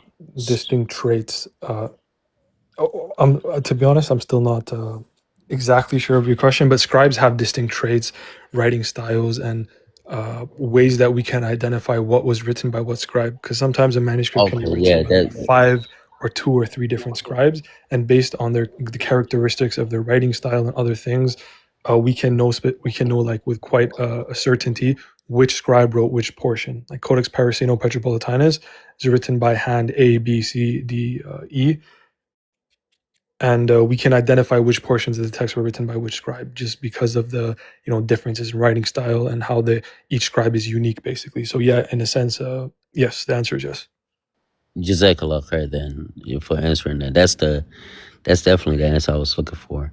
All right, Jazakallah khair for having me on. Assalamu alaikum. Walaikum salam wa rahmatullahi wa I barakatuh. think there was a question someone messaged me as well. Or was it? Hold on, let me check. You're all talked out? You still got something, bro. Sorry, what'd you say? Oh, okay. Student, I don't understand your question, bro. How did I know it's been retraced with ink, the previous manuscript? Just come up, bro. I don't understand your question. Yeah. Yeah, it's not really.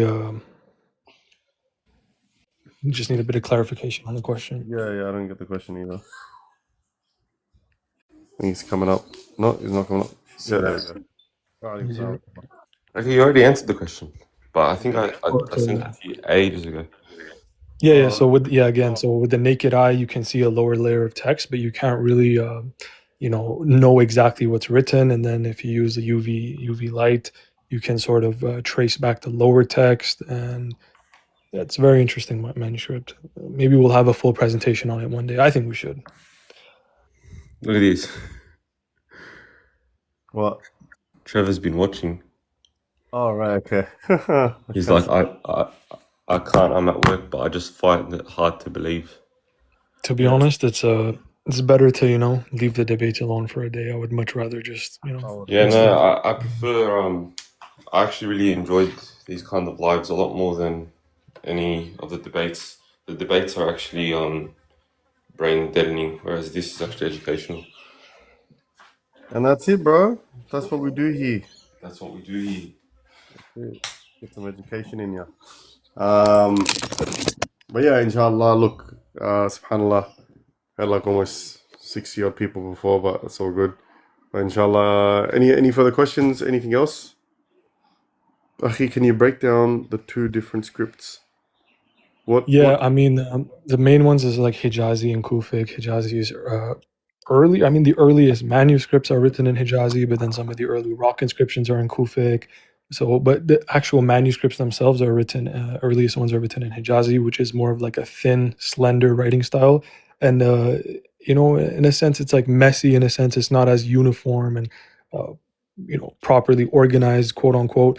And then the Kufic script is like the letters are larger, it's more uniform, there's more embellishments, it looks a little more fancy, and that still shows up in early manuscripts, just not the earliest ones, or at least the parchment manuscripts that you would think of, because it does show up in early rock inscriptions from like 70 AH.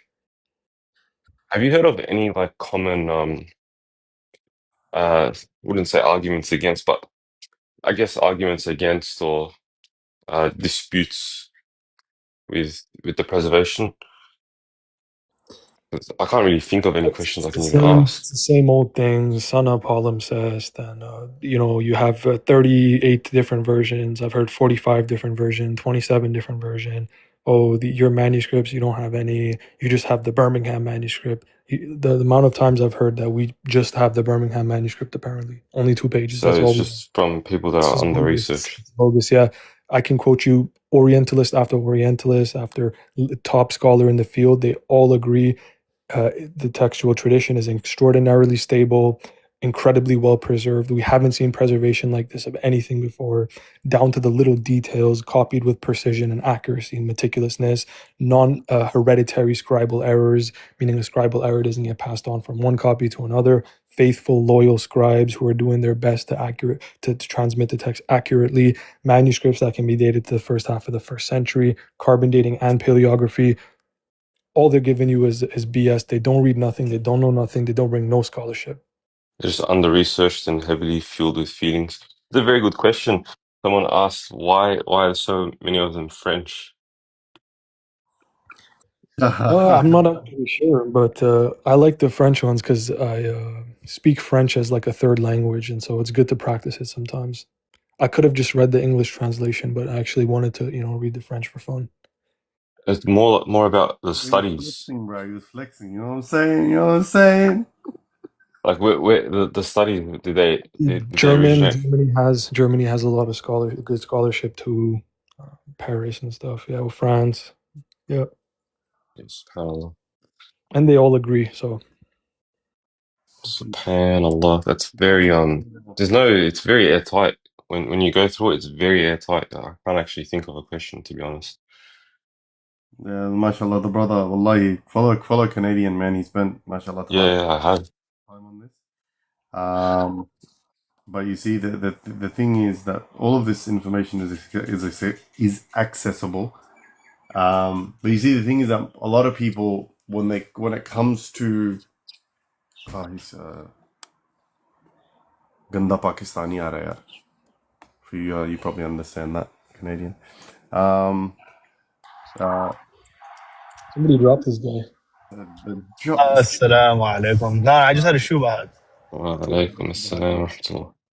What's this thing, man? Yeah, my shubha. Wait, so was the word Allah added into what was it, 66? I forgot the verse Yeah, now. 66:8. Prince, So yeah, according, please give me shubha. Yeah. yeah, so according to the testimony of a renowned scholar in the field, he has 4 PhDs, world-renowned scholar named Prince of Truth. I don't. He's a missing person. We put out a missing person report. We haven't seen him since.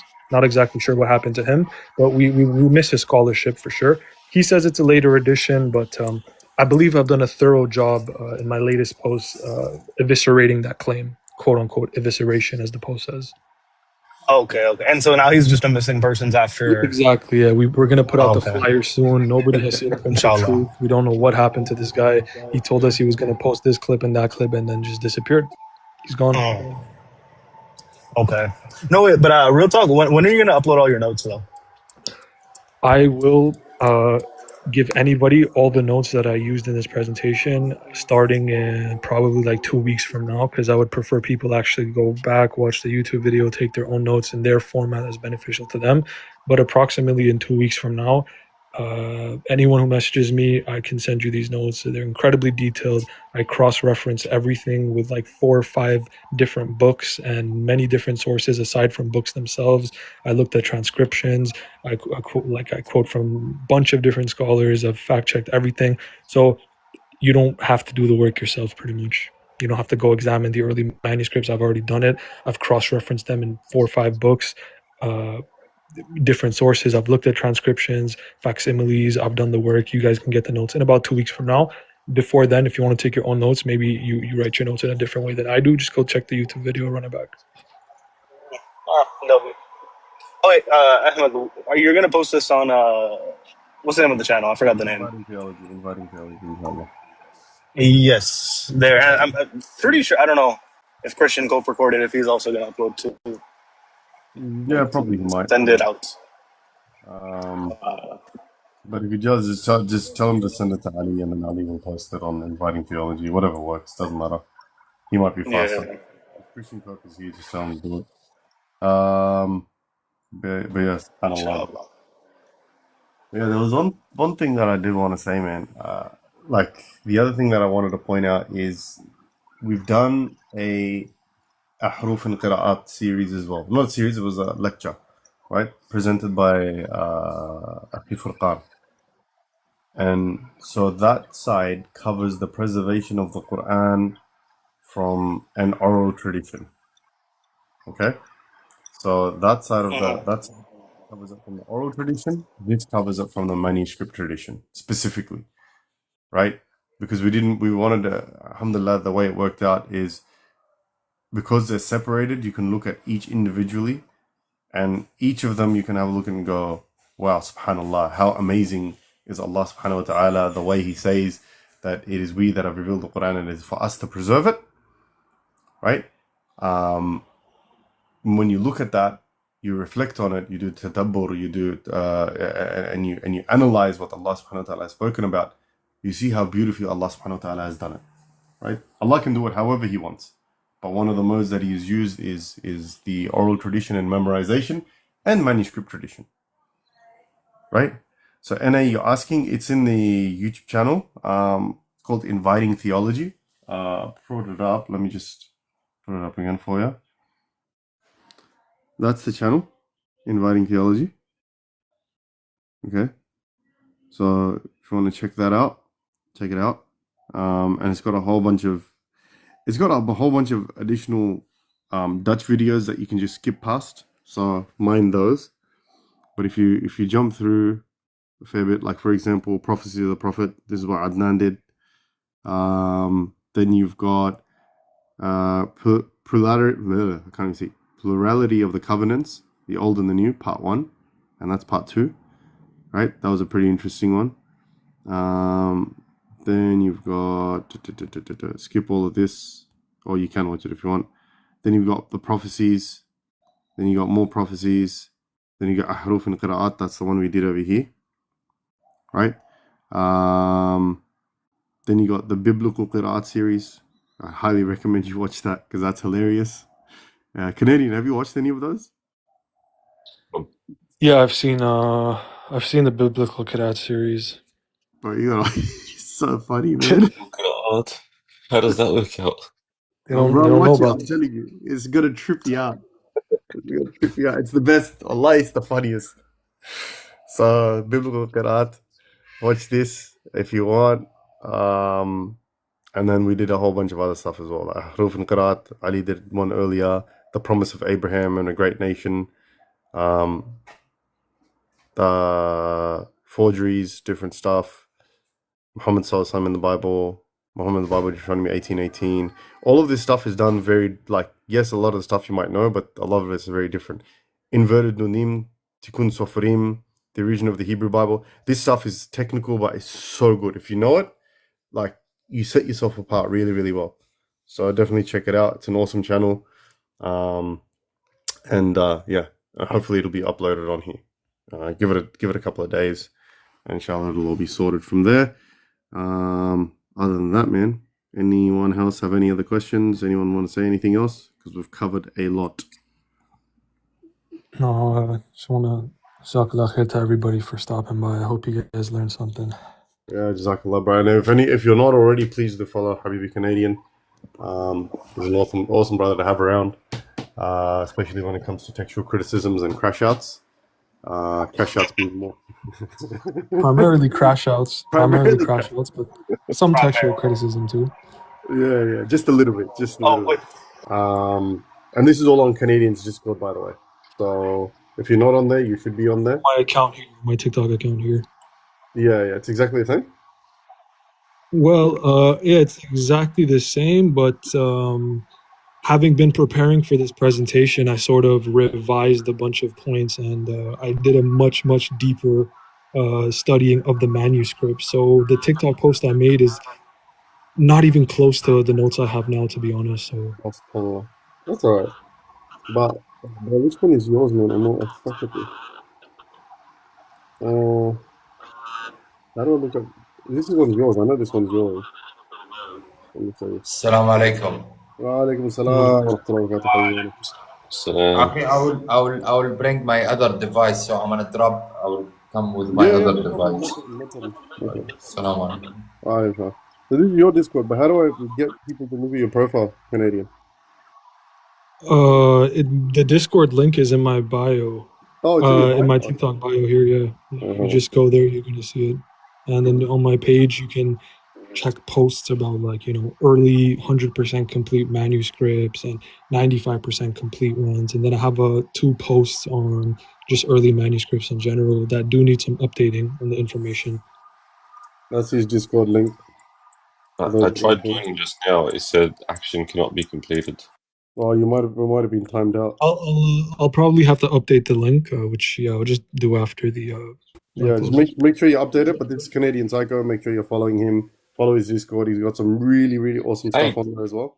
But yeah, inshallah, follow me as well. I try and do educational lives. My dawah, like I do dawah lives occasionally, but a lot of my lives are predominantly ones. Follow me. I do educational lives as frequently as I can. I'm going to wrap this up if there's no more questions. You want me to go on mute? Or you guys want to say anything? No? No, Yes? no. No? That's it. Okay.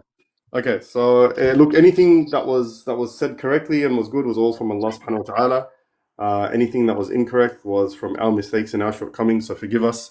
سبحانك اللهم وبحمدك نشهد أن لا إله إلا أنت نستغفرك